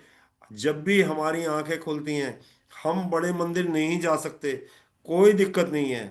आप गुरु महाराज जी का आपके पास स्वरूप है, आप उठिए, उनके पास जाइए, आपको 1 to 1 दर्शन होंगे, इसमें कोई दो राय नहीं है। अब वो दर्शन कैसे होंगे वो भी सुनिए, मैं आपको 2-4 मिनट लूंगा। संगत जी, हम क्या करते हैं? हम जाते हैं, हम जाके गुरु महाराज के पास मत्था टेकते हैं, और मत्था टेक के और साथ साथ ही हम बोल देते हैं, गुरु जी, ऐसा है ना, मेरी लड़की का ब्याह नहीं हो रहा, और मेरा जी वो जी मेरा आया कम हैगा, मेरा वो कम हैगा, मेरा। महाराज को सब पता है भाई, महाराज को पता है आप दुखी हो। दुखी कौन नहीं है? दुखी सब, इस सृष्टि के अंदर सब दुखी हैं, दुखी आए हैं। तो गुरु महाराज कहते हैं मैं सुखी भी तुम्हारे को मैं ही करूंगा, लेकिन उसका तरीका है। अब संगत जी, हम जाते हैं, जाके इंस्टेंट ब्लेसिंग हम चाहते हैं, वो नहीं होता कभी भी। मैं इसका एक एग्जांपल आपको देता हूँ, 2 एग्जांपल देता हूँ, उसको समझना। जैसे कि हम डॉक्टर के पास जाते हैं, हमारे को बहुत बुखार हो रहा है, और बहुत मतलब जो है, यहाँ कोई मतलब जो है, हमारी तबीयत बहुत ज़्यादा खराब हो गई है, हम डॉक्टर के पास जाते हैं, डॉक्टर से कहते हैं, डॉक्टर साहब इसकी तबीयत बहुत ज़्यादा खराब है। डॉक्टर जाता है, डॉक्टर दवाई देता है। क्या डॉक्टर की दवाई देते ही मतलब जो है हम ठीक हो जाते हैं? ऐसा नहीं होता। डॉक्टर कहता है जी आपको दवाई देंगे, आप दवाई लीजिए, दवाई खाइए, समय लगेगा, उसका म्याद होती है, 3 दिन, 4 दिन, 5 दिन, धीरे धीरे धीरे धीरे धीरे करके ठीक होना शुरू हो जाता है। लेकिन हम क्या कहते हैं? हम नहीं नहीं नहीं, हम तो गुरु जी के पास जाते हैं, हम तो कहते हैं गुरु जी महाराज बस अब मंत्र मारो और हमारे को बिल्कुल जल्दी ठीक कर दो। ऐसा नहीं है संगत जी, हमें जाना पड़ेगा। हम जाएंगे गुरु महाराज जी के पास। ये जो अंदर हमारा भरा हुआ है, जो हमारे अंदर गंद भरा हुआ है, जो हमारा भांडा है, ये गंदगी से भरा हुआ है। पहले तो इसकी सफाई होगी, और जब ये साफ होगा, तभी तो अंदर इस भांडे के अंदर अंदर ब्लेसिंग जाएगी, इसके अंदर कुछ ना कुछ जाएगा। ये भांडा पहले साफ करने के लिए तो हमारे को चाहिए। हम जब जाप करते हैं, हम गुरु महाराज का सिमरन करते हैं, सेवा करते हैं, तो उसके साथ में ही हम मांग लेते हैं कि जी हमें ये चाहिए। ना ना ना ना ना, कभी ऐसी गलती ना करना। आपको वो अपने आप ही मिलना शुरू हो जाना है। आप ऐसी गलती बिल्कुल मत करना। बस आप अपने विचारों को, अपने आप को इतना कंट्रोल करके रखो, कि इतना विश्वास रखो कि महाराज के पास हम चले गए, बस अब कल्याण का रास्ता खुल गया। बस ये रखो। बाकी आस्था जब हमारी है, तो जरूरी बात है कि उसको हम पूरी तरीके से, अगर विश्वास रख के हम काम को करते हैं, तो वो जरूर अच्छे कर्म करो, अपने कर्मों का सुधार करो, अपने आप को बदलो। गुरु महाराज कहते थे, आप मेरे पास आते हो, कर्म आपके गलत हैं, कर्म तो सुधारो। आप ये देखो कि आप क्या कर रहे हो। आप 2 मिनट के बाद में ही यहाँ से निकलते और निकलते ही मतलब जो है आपका शुरू हो जाता है प्रोग्राम, उसकी चुगली उसकी चुगली। चुगली करना, निंदा करना किसी की, इतनी गलत बात है, इतनी गलत बात है कि उसका कल्याण होना शुरू हो जाता है जिसकी आप निंदा कर रहे हो। इससे अच्छा उसकी निंदा करो ही मत। आप अपने कल्याण का अगर रास्ता बनाना तो अपने ऊपर ध्यान दो कि मेरी गलतियां क्या हैं, मैंने कहाँ कहाँ गलती की है, उन गलतियों को सुधारने की कोशिश करो। जब हम इन गलतियों को सुधार के, और बड़ी सादगी के साथ, गुरु महाराज ने कभी नहीं कहा, गुरु महाराज ने कभी नहीं कहा कि मुझे इतना बढ़िया चोला चाहिए, इतना बड़े फूल चाहिए, इतना बड़ा वो चाहिए, इतनी बड़ी सजावट चाहिए, कुछ नहीं कहा।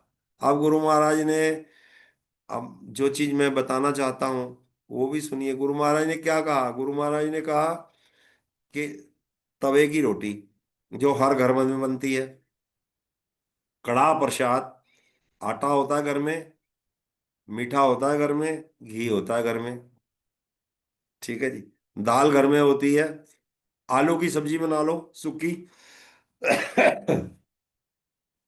ठीक है जी, और पुदीना मिलता है बाजार में, धनिया मिलता है बाजार में, चटनी बना लो।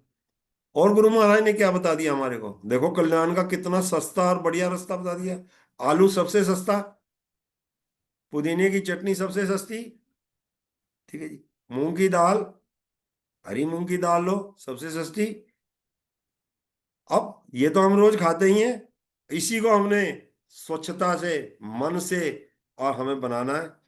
संगत जी यहां तक की बातचीत है, अगर हम अपने घर में रोज गुरु मंत्र चला के, गुरु मंत्र चला के और अपने मन से, अपने मन, अपने सिर पे कपड़ा रख के,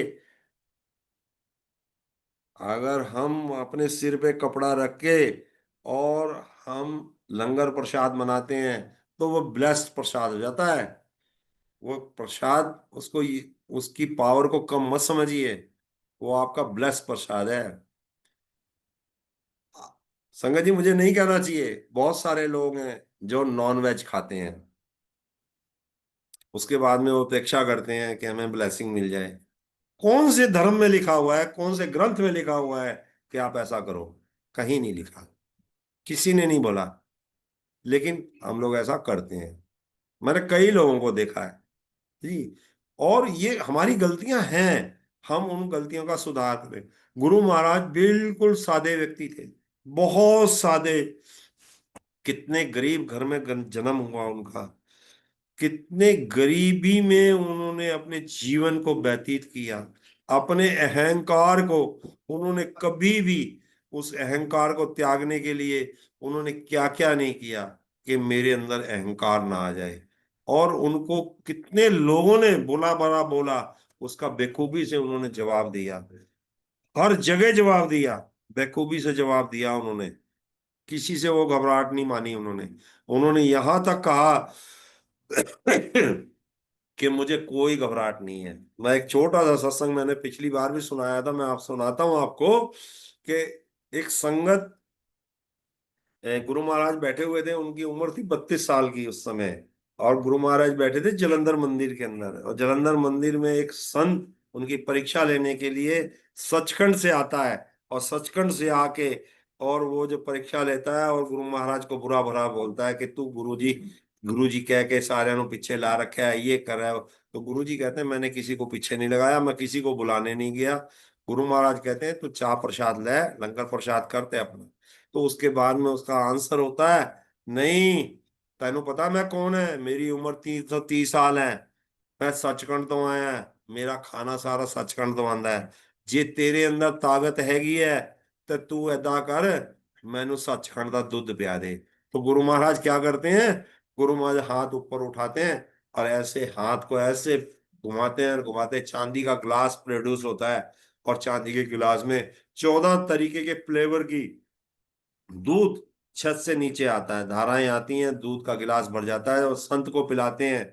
और संत जब 4 घूंट भर लेता है तो उसके बाद सिर्फ संत के पास कुछ जवाब नहीं बचता, और वो सिर्फ रोने लगता है और गुरु महाराज के चरणों में पड़ता है और सिर्फ एक ही बात कहता है, महाराज मेरे से जो गलती हो गई मुझे क्षमा कर दो, बस मेरी आपसे एक ही आग्रह है कि आप अपना असली रूप मेरे को दिखा दो। गुरु महाराज का वो रूप जो हम देख रहे थे, असलियत में वो रूप नहीं था, वो तो सिर्फ मानव जीवन का तन का कपड़ा था। लेकिन वो रूप तो बहुत बड़ा है जनाब, उसकी उस काबिल हमारी आंखें नहीं है देखने के लिए। गुरु महाराज आपको वो रूप कैसे दिखा दें? सिर्फ उस रूप के दर्शन अगर 10 सेकंड के इस संसार के अंदर हुए हैं, तो वो शिव अंकल हैं जो उनके दोस्त हैं, उनको उनकी भी मतलब ब्रेन को उन्होंने भांप दिया था, उनको भी अब याद आया है। वो दर्शन उनको 10 सेकंड के सिर्फ उन्होंने असली रूप के उनको कराए हैं बस। तो गुरु महाराज बिल्कुल, उनकी बिल्कुल सादगी थी। कभी उन्होंने कभी उनके अंदर कोई ऐसी बात, अहंकार नाम की तो चीज थी नहीं। संगत को अपने हाथ से चाय बना के पिलाना, अपने हाथ से सेब काट के खिलाना, अपने हाथ से प्रसाद संगत को देना, और हमारे दोनों हाथ भर जाते थे। गुरु महाराज का एक हाथ और हमारे दोनों हाथ भर जाते थे, इतना बड़ा कड़ा कड़ा प्रसाद आता था। और संगत जी इतनी इतनी बातें, ऐसी ऐसी बात हुई है कि जैसे हमने 150 बंदे का प्रसाद बनाया है, और हमने कड़ा प्रसाद बना दिया 150 बंदे का। अब हमने कहा भी 150 संगत आएगी, अब गुरु महाराज तो उसको 50 संगत में खत्म कर देते हैं, लेकिन प्रसाद कभी खत्म नहीं हुआ। अगर गुरु महाराज ने बांटना शुरू कर दिया तो प्रसाद में इतनी बरकत हो गई कि वो उसको 700 आदमी 1000 आदमी भी अगर ले लेंगे तो प्रसाद कभी खत्म नहीं होगा। ये एक जगह नहीं हुआ, गुरु महाराज ने दसियों जगह करके कराया। इसके के बहुत बड़े बड़े सत्संग हैं, वो भी मैं आपको फिर सुनाऊंगा। ठीक है। गुरु महाराज बिल्कुल सादे, बिल्कुल सादे। गुरु महाराज कभी नहीं सोते थे, गुरु महाराज की जुत्ती में कभी मिट्टी नहीं लगी आज तक। इतना सादा जीवन गुरु महाराज का। गुरु महाराज आराम से लोगों को यही कहते थे, आओ, अपना दिमाग ना चलाओ, बस आओ मेरे पास, थोड़ा कल्याण, बस तुसी आ गए ना, आंदे जांदे रहो, बस ये बोलते थे। लेकिन आज जो चलन हो गया है, पनीर की सब्जी, ये वो, और दुनिया भर की बात मतलब ये आ गई है, उसके साथ में हम जो ये आडंबर करते हैं, वो आडंबर की कोई जरूरत नहीं है। गुरु महाराज कहते हैं मैं उसमें खुश हूं, जो सादगी से, जो प्रेम से आपने, गुरु महाराज को पसंद किया था वो भी आपको बताता हूँ। गुरु महाराज को सबसे ज्यादा पसंद था समोसा प्रसाद, जलेबी प्रसाद, बहुत पसंद था। ये उनकी फेवरेट, मतलब मिठाइयाँ सारी फेवरेट होती हैं, लेकिन समोसा प्रसाद और जलेबी प्रसाद बहुत पसंद था। ठीक है। अब आज की डेट में लोग बाग क्या करने लगे, कोई पनीर का पकौड़ा बनाने लगा, कोई ब्रेड पकौड़ा बनाने लगा, कोई कुछ करने लगा, कोई कुछ करने लगा। ठीक है जी। अजी, अब एक जगह तो मैं सत्संग में गया था, उन्होंने चौमिनी मतलब सर्व कर दी।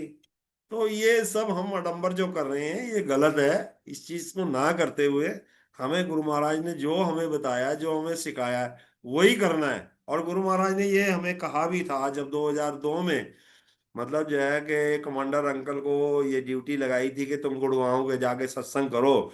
तो जब वो गुरु वो सत्संग करके आए तो गुरु महाराज ने उन्हें डांटा भी था। उन्हें कहा था, तनु मैं सत्संग करना थे और क्या क्या सी लंगर प्रसाद क्या सी कि तनु थे, मतलब किट्टी पार्टी करने वास्ते क्या सीगा। तो किट्टी पार्टी नहीं हमें करनी, हमें मतलब बिल्कुल सादा। गुरु महाराज से हमें, हमारे और गुरु महाराज के बीच में कोई नहीं है, हमारे और गुरु महाराज के बीच में कोई नहीं है, सिर्फ हम और गुरु महाराज।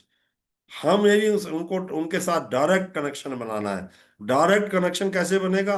हमें उनके पास जाना है, उनसे हमें जो कहना है हमें उनसे कहना है, उनसे कनेक्शन बनाना है।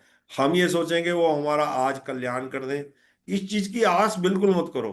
हमारा कल्याण निश्चित है, बिल्कुल होगा। हमें जो हमने गलत किया है उसकी सजा हमें मिलनी निश्चित है। लेकिन वही सत्संग जो मैंने सुनाया कि ईंट की जगह रुई आ जाएगी और आपका कल्याण हो जाएगा। लेकिन आप थोड़ा भरोसा रखो। हम चाहते हैं इंस्टेंट ब्लेसिंग, अब आपको इसी इंस्टेंट ब्लेसिंग में एक छोटी सी बात बताता हूं कि जैसे अब इंस्टेंट ब्लेसिंग के लिए हम किसी आदमी के पास डायरेक्ट जाते हैं और उसको जाके बोलते हैं, थोड़ा सा भी जानकार है या कोई दुकानदार है, जब उसके पास जाके बोलते हैं कि भैया ऐसे करो, हमारे को ना 50 रुपए दे दो या 20 रुपए दे दो, ठीक है, जाके हम डायरेक्ट उससे मांग लेते हैं, दे देगा क्या? नहीं देगा, बिल्कुल मना कर देगा।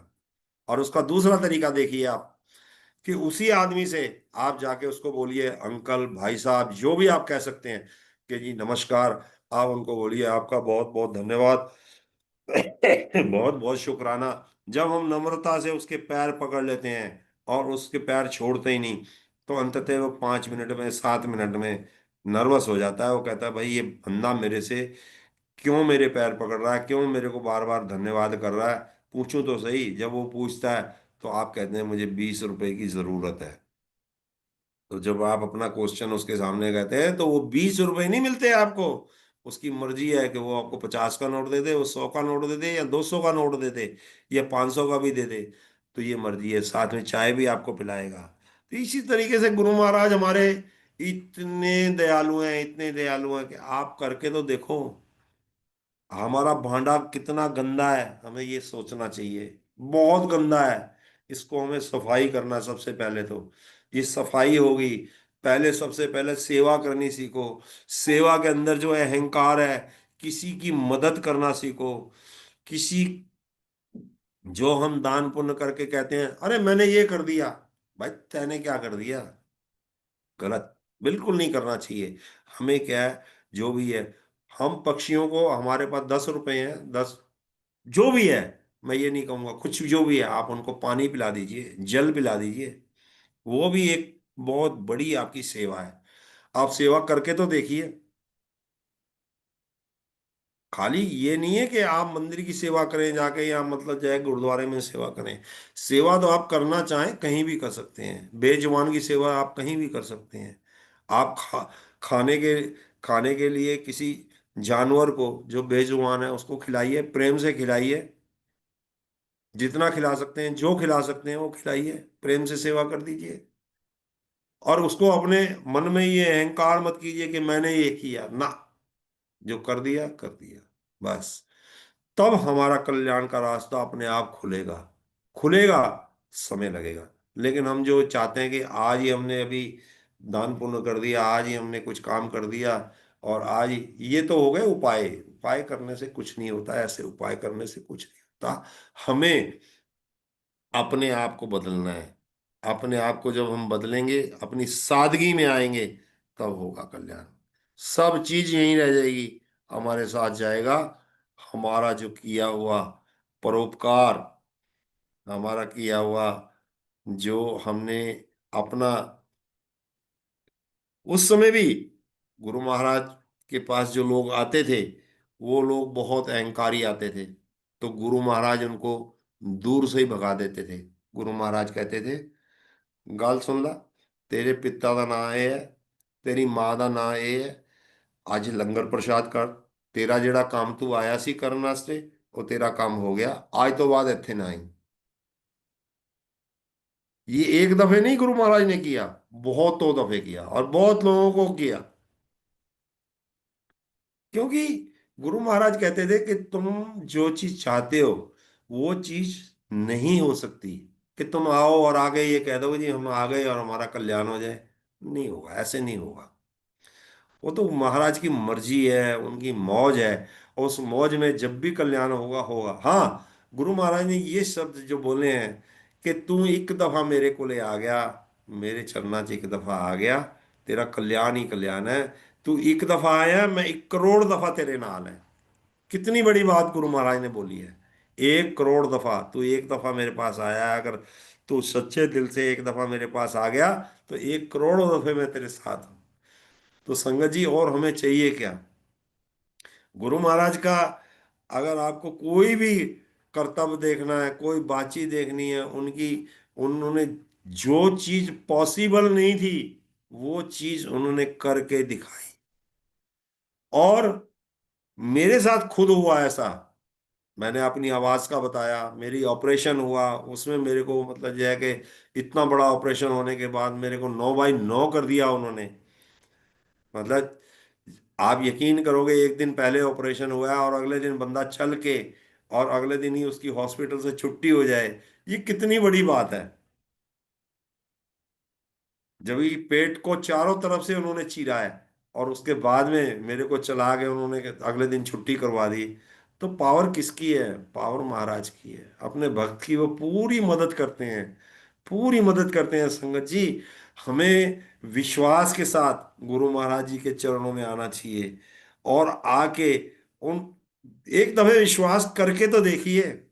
और सबसे बड़ी बात, जो आज हमारे नए भाई बहन हैं, वो अगर गुरु महाराज के चरणों में आते हैं और गुरु महाराज से अपनी अर्जी लगाते हैं और अपने चरणों में आके गुरु महाराज को प्रणाम करते हैं, तो उनको Guru Maharaj with in 24 hours दर्शन देते हैं, या किसी भी तरीके से उनको मैसेज या किसी भी तरीके से उनके ब्रेन को शांति देते हैं कि भाई हाँ, तू मेरे पास आ गया, बिल्कुल ठीक है। तो संगत जी, ऐसी कोई बातचीत नहीं है। और कोई सवाल हो तो उसका जवाब भी मैं देने के लिए तैयार हूं। उस समय गुरु महाराज ने सभी सादगी के साथ आते थे, और कभी किसी ने अहंकार, कई दफे कोई संगत ये कहती है, नहीं मैं गुरु महाराज के बिल्कुल गद्दी के पास बैठूंगा, यहाँ से गुरु महाराज के बिल्कुल आगे बैठूंगा, वहां कल्याण होगा। संगत जी, ये बिल्कुल भूल है। कल्याण अगर तुम ऊपर भी बैठे हुए हो ना, और गुरु महाराज ने कहा दूर जाके बैठ जा, या बाहर भी खड़े हुए हो, तो भी कल्याण हो जाना है। वो उनको सब पता है कि कौन कहाँ बैठा है, उनको सब मालूम है। मैं एक छोटी सी बात बताता हूँ। एक लेडी थी अंपायर स्टेट में ही, उसको क्या है कि गुरु महाराज से बहुत प्यार था, तो गुरु महाराज के जोड़े उन्होंने छुपा दिए। गुरु महाराज अब अमूमन शाम को सैर करने जाते थे, तो अब उसके जोड़े छुपा दिए और वो भी वहां से गायब हो गई। अब सारी जो सेवादार थे वो गुरु जी के जोड़े ढूंढ रहे हैं, जोड़े मिले नहीं। अब जोड़े कहाँ से मिलेंगे, जोड़े तो उसने छुपा दिए। अंत में जब सेवादार परेशान हो गए तो कहने लगे, गुरु जी वो जोड़े था, मिल नहीं रहे। तो गुरु जी कहते हैं, वो जड़ी है ना ऊपर हैगी है, उन्होंने जाके उसका नाम लेके बोलते हैं, वो को जा, वो जोड़ उन कह के जोड़े लेके आ मेरे। तो सेवादार फिर ऊपर जाते हैं, टॉप पे जाते हैं, टॉप पे जाके वो जोड़े लेके बैठी हुई होती है, तो वो जोड़ों को लेके आती है और गुरु जी को पहनाती है। तो महाराज के पास तो सब चीज है, महाराज को सब पता है।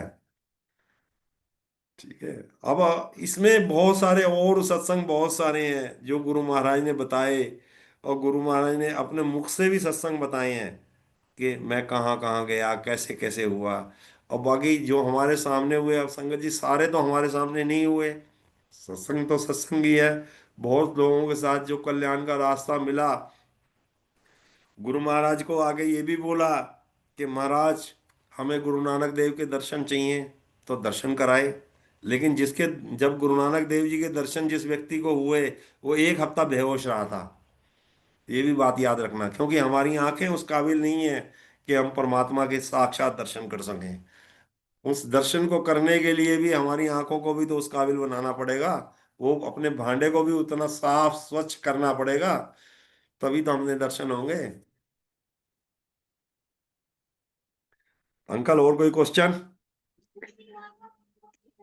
जय गुरु जी महाराज। अंकल, क्वेश्चन तो पहले भी नहीं था, हाँ जी। सिर्फ संगत के मार्गदर्शन के लिए, संगत की आंखें खोलने के लिए, थोड़ा सा आप लोगों के मुख से जो बातें निकलती हैं, वो जी वो हमारे लिए प्रेरणा का स्रोत बन जाती हैं। जी जी। बस अभी मैं रितु वर्मा जी से रिक्वेस्ट करूंगा, प्लीज अपने आप को अनम्यूट करें। उसके बाद में रेणु जैन जी अपने आप अनम्यूट कर लेंगी। Over to you Ritu Verma ji. जय जय गुरु। गुरु जय गुरु जी, संगत जी, जय जय गुरु जी, अंकल जी। गुरु। अंकल, आज आपने जो गुरु महाराज के चरणों का सत्संग सुनाया कि इतने प्यार से आपने उसको अम, आप सेवा कर रहे थे। जी आपके हाथों में क्रीम आई, खुशबू आई, इतना सब कुछ वो फीलिंग अंकल वो दिल को इतना छू रही थी। आपको वासन अंकल इतने प्यार से लास्ट टाइम ही बोला था कि आप आओगे, आपके लिए खुला इनविटेशन है। ये जी। आपके सिस्टम आप इतने प्यारे हो। जय गुरु जी। मुझे लगता है गुरु महाराज की संगत जो ओल्ड संगत हो आप लोग, हमें इतना अच्छा हमें गाइड करते हो अंकल आप, और आपके जो एक्सपीरियंस होते हैं उनको हम फ़ील करते हैं अंकल।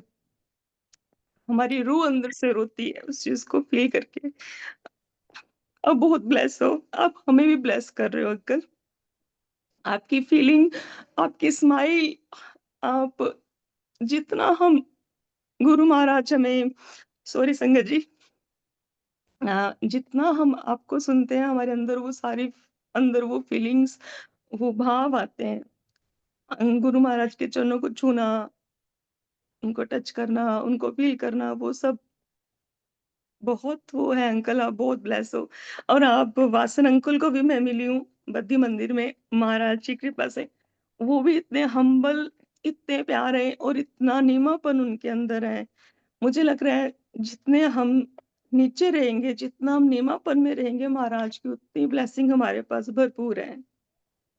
अंकल आप इतना आपने हमें इतना ब्लेस किया, और आपको अंकल ने वैसे ही बोला है कि आपके लिए खुला इनविटेशन है, आप आते रहिए और हमें ब्लेस करते रहिए, क्योंकि आपके पास भंडार है सत्संग के। आप अपने तो सुनाते हो, सबके छोटे-छोटे, छोटे-छोटे सत्संग सुना देते हो, और इतना ब्लेस कर रहे हो आप हमें।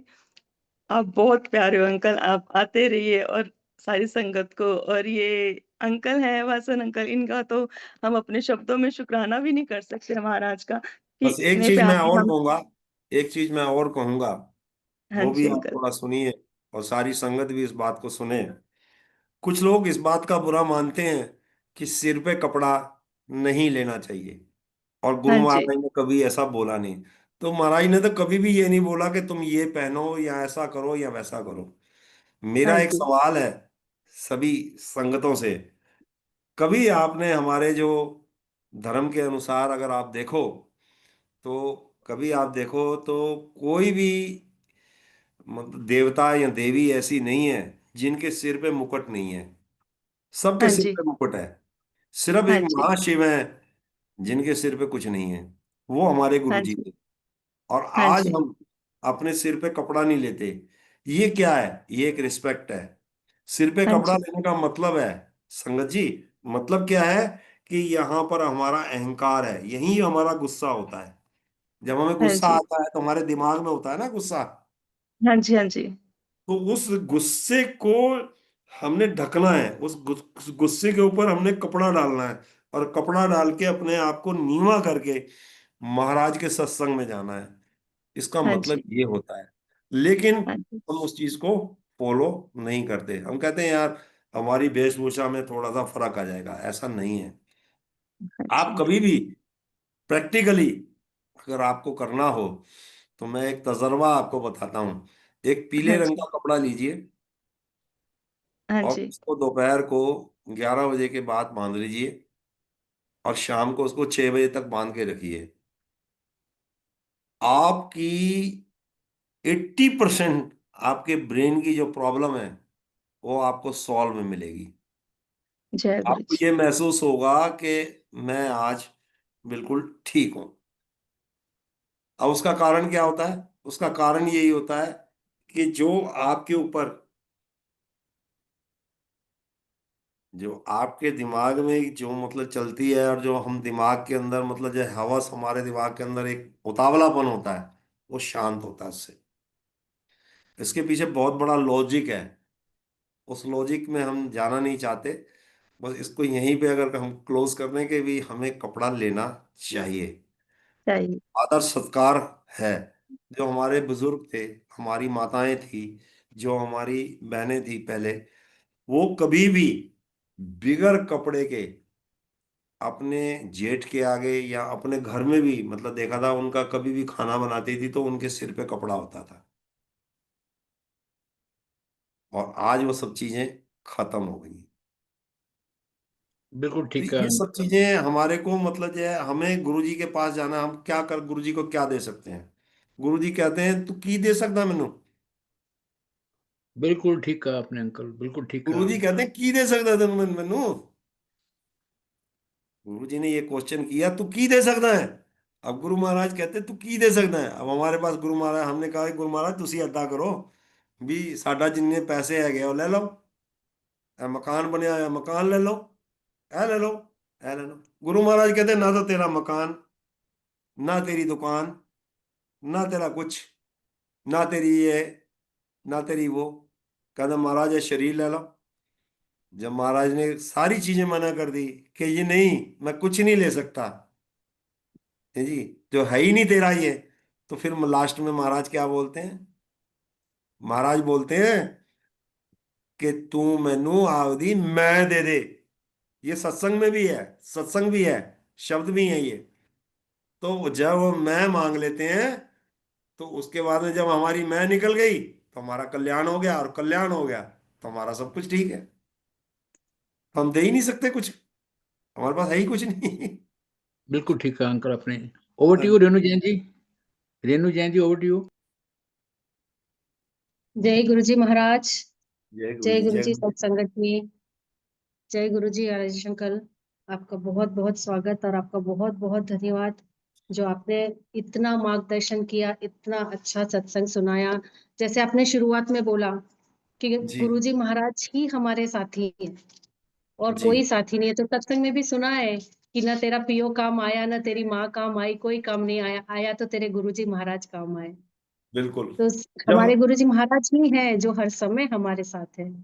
जैसे दर्शन करने, जो महाराज के दर्शन करने जाएगा वो भवसागर से पार हो जाएगा। तो महाराज तो बोलते हैं ना, तुम नहीं जा सकते हो तो आंखें बंद करके भी मुझे याद करोगे, मेरे स्वरूप को याद करोगे तो भी मैं तुम्हारे उतने ही कल्याण करूंगा।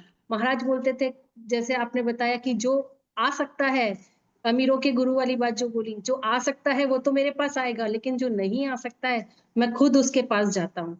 महाराज तो इतने प्यारे, इतने भोले, भोले शंकर, भोले भंडारी, इतने भोले हैं कि उनको तो कोई कुछ तो चाहिए राय ही नहीं, नहीं। वो तो सिर्फ भाव के भूखे होते हैं। बिल्कुल इसमें मालिक कोई तो राय जो है, लंगर जैसे आपने बताया कि अपनी मांग मत रखो, क्योंकि भगवान को तो सब पता है कि हमको क्या चाहिए।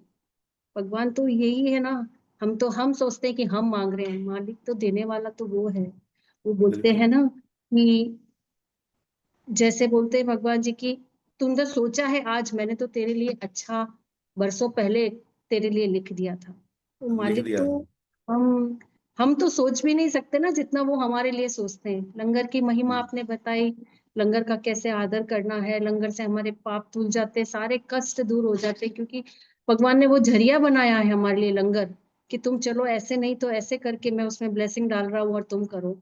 मंदिर की सीढ़ियां जैसे है तो हमको कैसे, हमने आपने ये इतना अच्छा मार्गदर्शन किया कि हमको काम, क्रोध, लोभ, मोह सब को लांग के, उसको छू के अपने साथ नहीं ले जाना है, उसको साथ में हमको उसको रौंद के जाना है, ताकि हम नीवे होके महाराज के सामने झुक सके। सर ढकने की जो आपने महिमा बताई, तो आपने बताया जैसे देवी देवता सब कुछ। तो आज हम देखते हैं कि हमारे किसी भी धर्म में देख लीजिए आप, चाहे मुस्लिम में देख लीजिए, सिख कम्युनिटी में देख लीजिए, या आप क्रिश्चियन को देख लीजिए, या हिंदुओं में देख लीजिए, जो भी अगर है तो जो मंदिर में जाता है सबके सर ढके हुए होते हैं। सब जने अपने भगवान का रेस्पेक्ट करते हैं, क्योंकि भगवान तो एक ही है, वो दिव्य ज्योति एक है, बस स्वरूप अलग अलग है, सबको मांगने का तरीका अलग अलग हो गया, लेकिन बिल्कुल वो महिमा हम भूलते जा रहे हैं। तो आप जब हमको पुरानी संगत आके ऐसे गाइड करती है, तो हम जो जो सच में महाराज से जुड़े हुए हैं, और जब वो गाइड करते हैं और जो सुनने वाले जिसके दिल में हर समय भगवान बसे हैं, महाराज बसे हैं, वो तो मानते ही जी। हैं। क्योंकि कुछ संगत होती है जो अपनी चलाती है कि मैं भगवान से ज्यादा जुड़ा हुआ हूँ, या मैंने मांग लिया, भगवान ने मुझे दर्शन दिए। तो मालिक तो सबके हैं, मालिक दर्शन भी सबको देते हैं, कोई छोटा बड़ा नहीं होता है। जैसे कि ड्राइवर की बेटी का आपने सत्संग सुनाया कि कैसे बुएस किया, और जो आंखों से देख नहीं सकता था तो कैसे उसको पुराना बताया कि तूने क्या किया, और कैसे लंगर खिला के उसको एक नया इस जन्म में लाए। तो महाराज तो गुरुजी ने, और आपके साथ जो गुरुजी ने आपकी आवाज लौटाई, आपका जो ऑपरेशन करके आपको एक ही दिन में, तो महाराज तो इंस्टेंट ब्लेसिंग देते हैं, इंस्टेंट। बस आपको मांगने वाला होना चाहिए। पात्र बोलते हैं ना, तुम्हारा पात्र ही खुला हुआ नहीं है तो महाराज ब्लेसिंग कैसे डालेंगे। तो तुमको तो हाँ, अपना अपना पात्र खोलना है ना, अपना अपना दामन खोलना है कि आओ आप दो। तो वो तो बरसाने के लिए तैयार बैठे हैं। मालिक वो तो तैयार बोलते हैं ना, बैठे मैं हैं। तो जी, मैं तो, तुम तो चम्मच लेके आते हो, मैं तो तुमको सागर देने वाला हूँ। तो हम कैसे बिल्कुल बिल्कुल। उसमें समाएंगे? जी अपने जी वो जी। तो ब्लेसिंग की का अमृत बरसाते रहते हैं हर समय, बट हम ले ही नहीं पाते हैं, क्योंकि हाँ, हमारे अंदर मैं जो भावना है ना, जो आपने बोला कि मैं दान मैं कर दो, मैं की भावना हमारे अंदर से कभी जाती ही नहीं है कि मैंने भगवान की आज पूजा कर ली, मैंने भगवान को नमन कर लिया, मैंने आज हाँ, ये कर लिया। वो ही हम सबसे बड़ी गलती करते हैं। और आप लोग हमें इतना मार्गदर्शन देते हैं कि रोज आके एक संगत, जो भी संगत आती है, रोज आके हमको उसी से शुद्ध करती है कि आज तेरे अंदर अगर अहम आया है तो उसको निकाल दे। क्योंकि महाराज के वचन हम याद नहीं रख पाते हैं, लेकिन जब हम सत्संग सुनते हैं तो वो वचन हमको याद आते हैं वापस, कि हमारे महाराज कैसे हमको बोलते थे कि तुमको कैसे नीवा होके चलना है।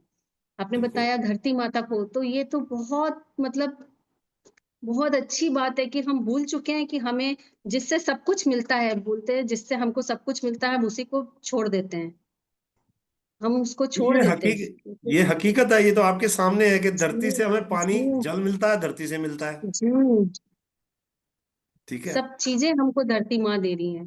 फिर फिर ये बहुत अच्छी बात है, और आज से अगर संगत शुरू करे कि अपनी धरती माँ को प्रणाम करना है, तो बहुत महाराज एक बहुत अच्छी सीख सिखाई है कि आज से एक शुरुआत, नई शुरुआत है कि हमको धरती माँ को प्रणाम किया है।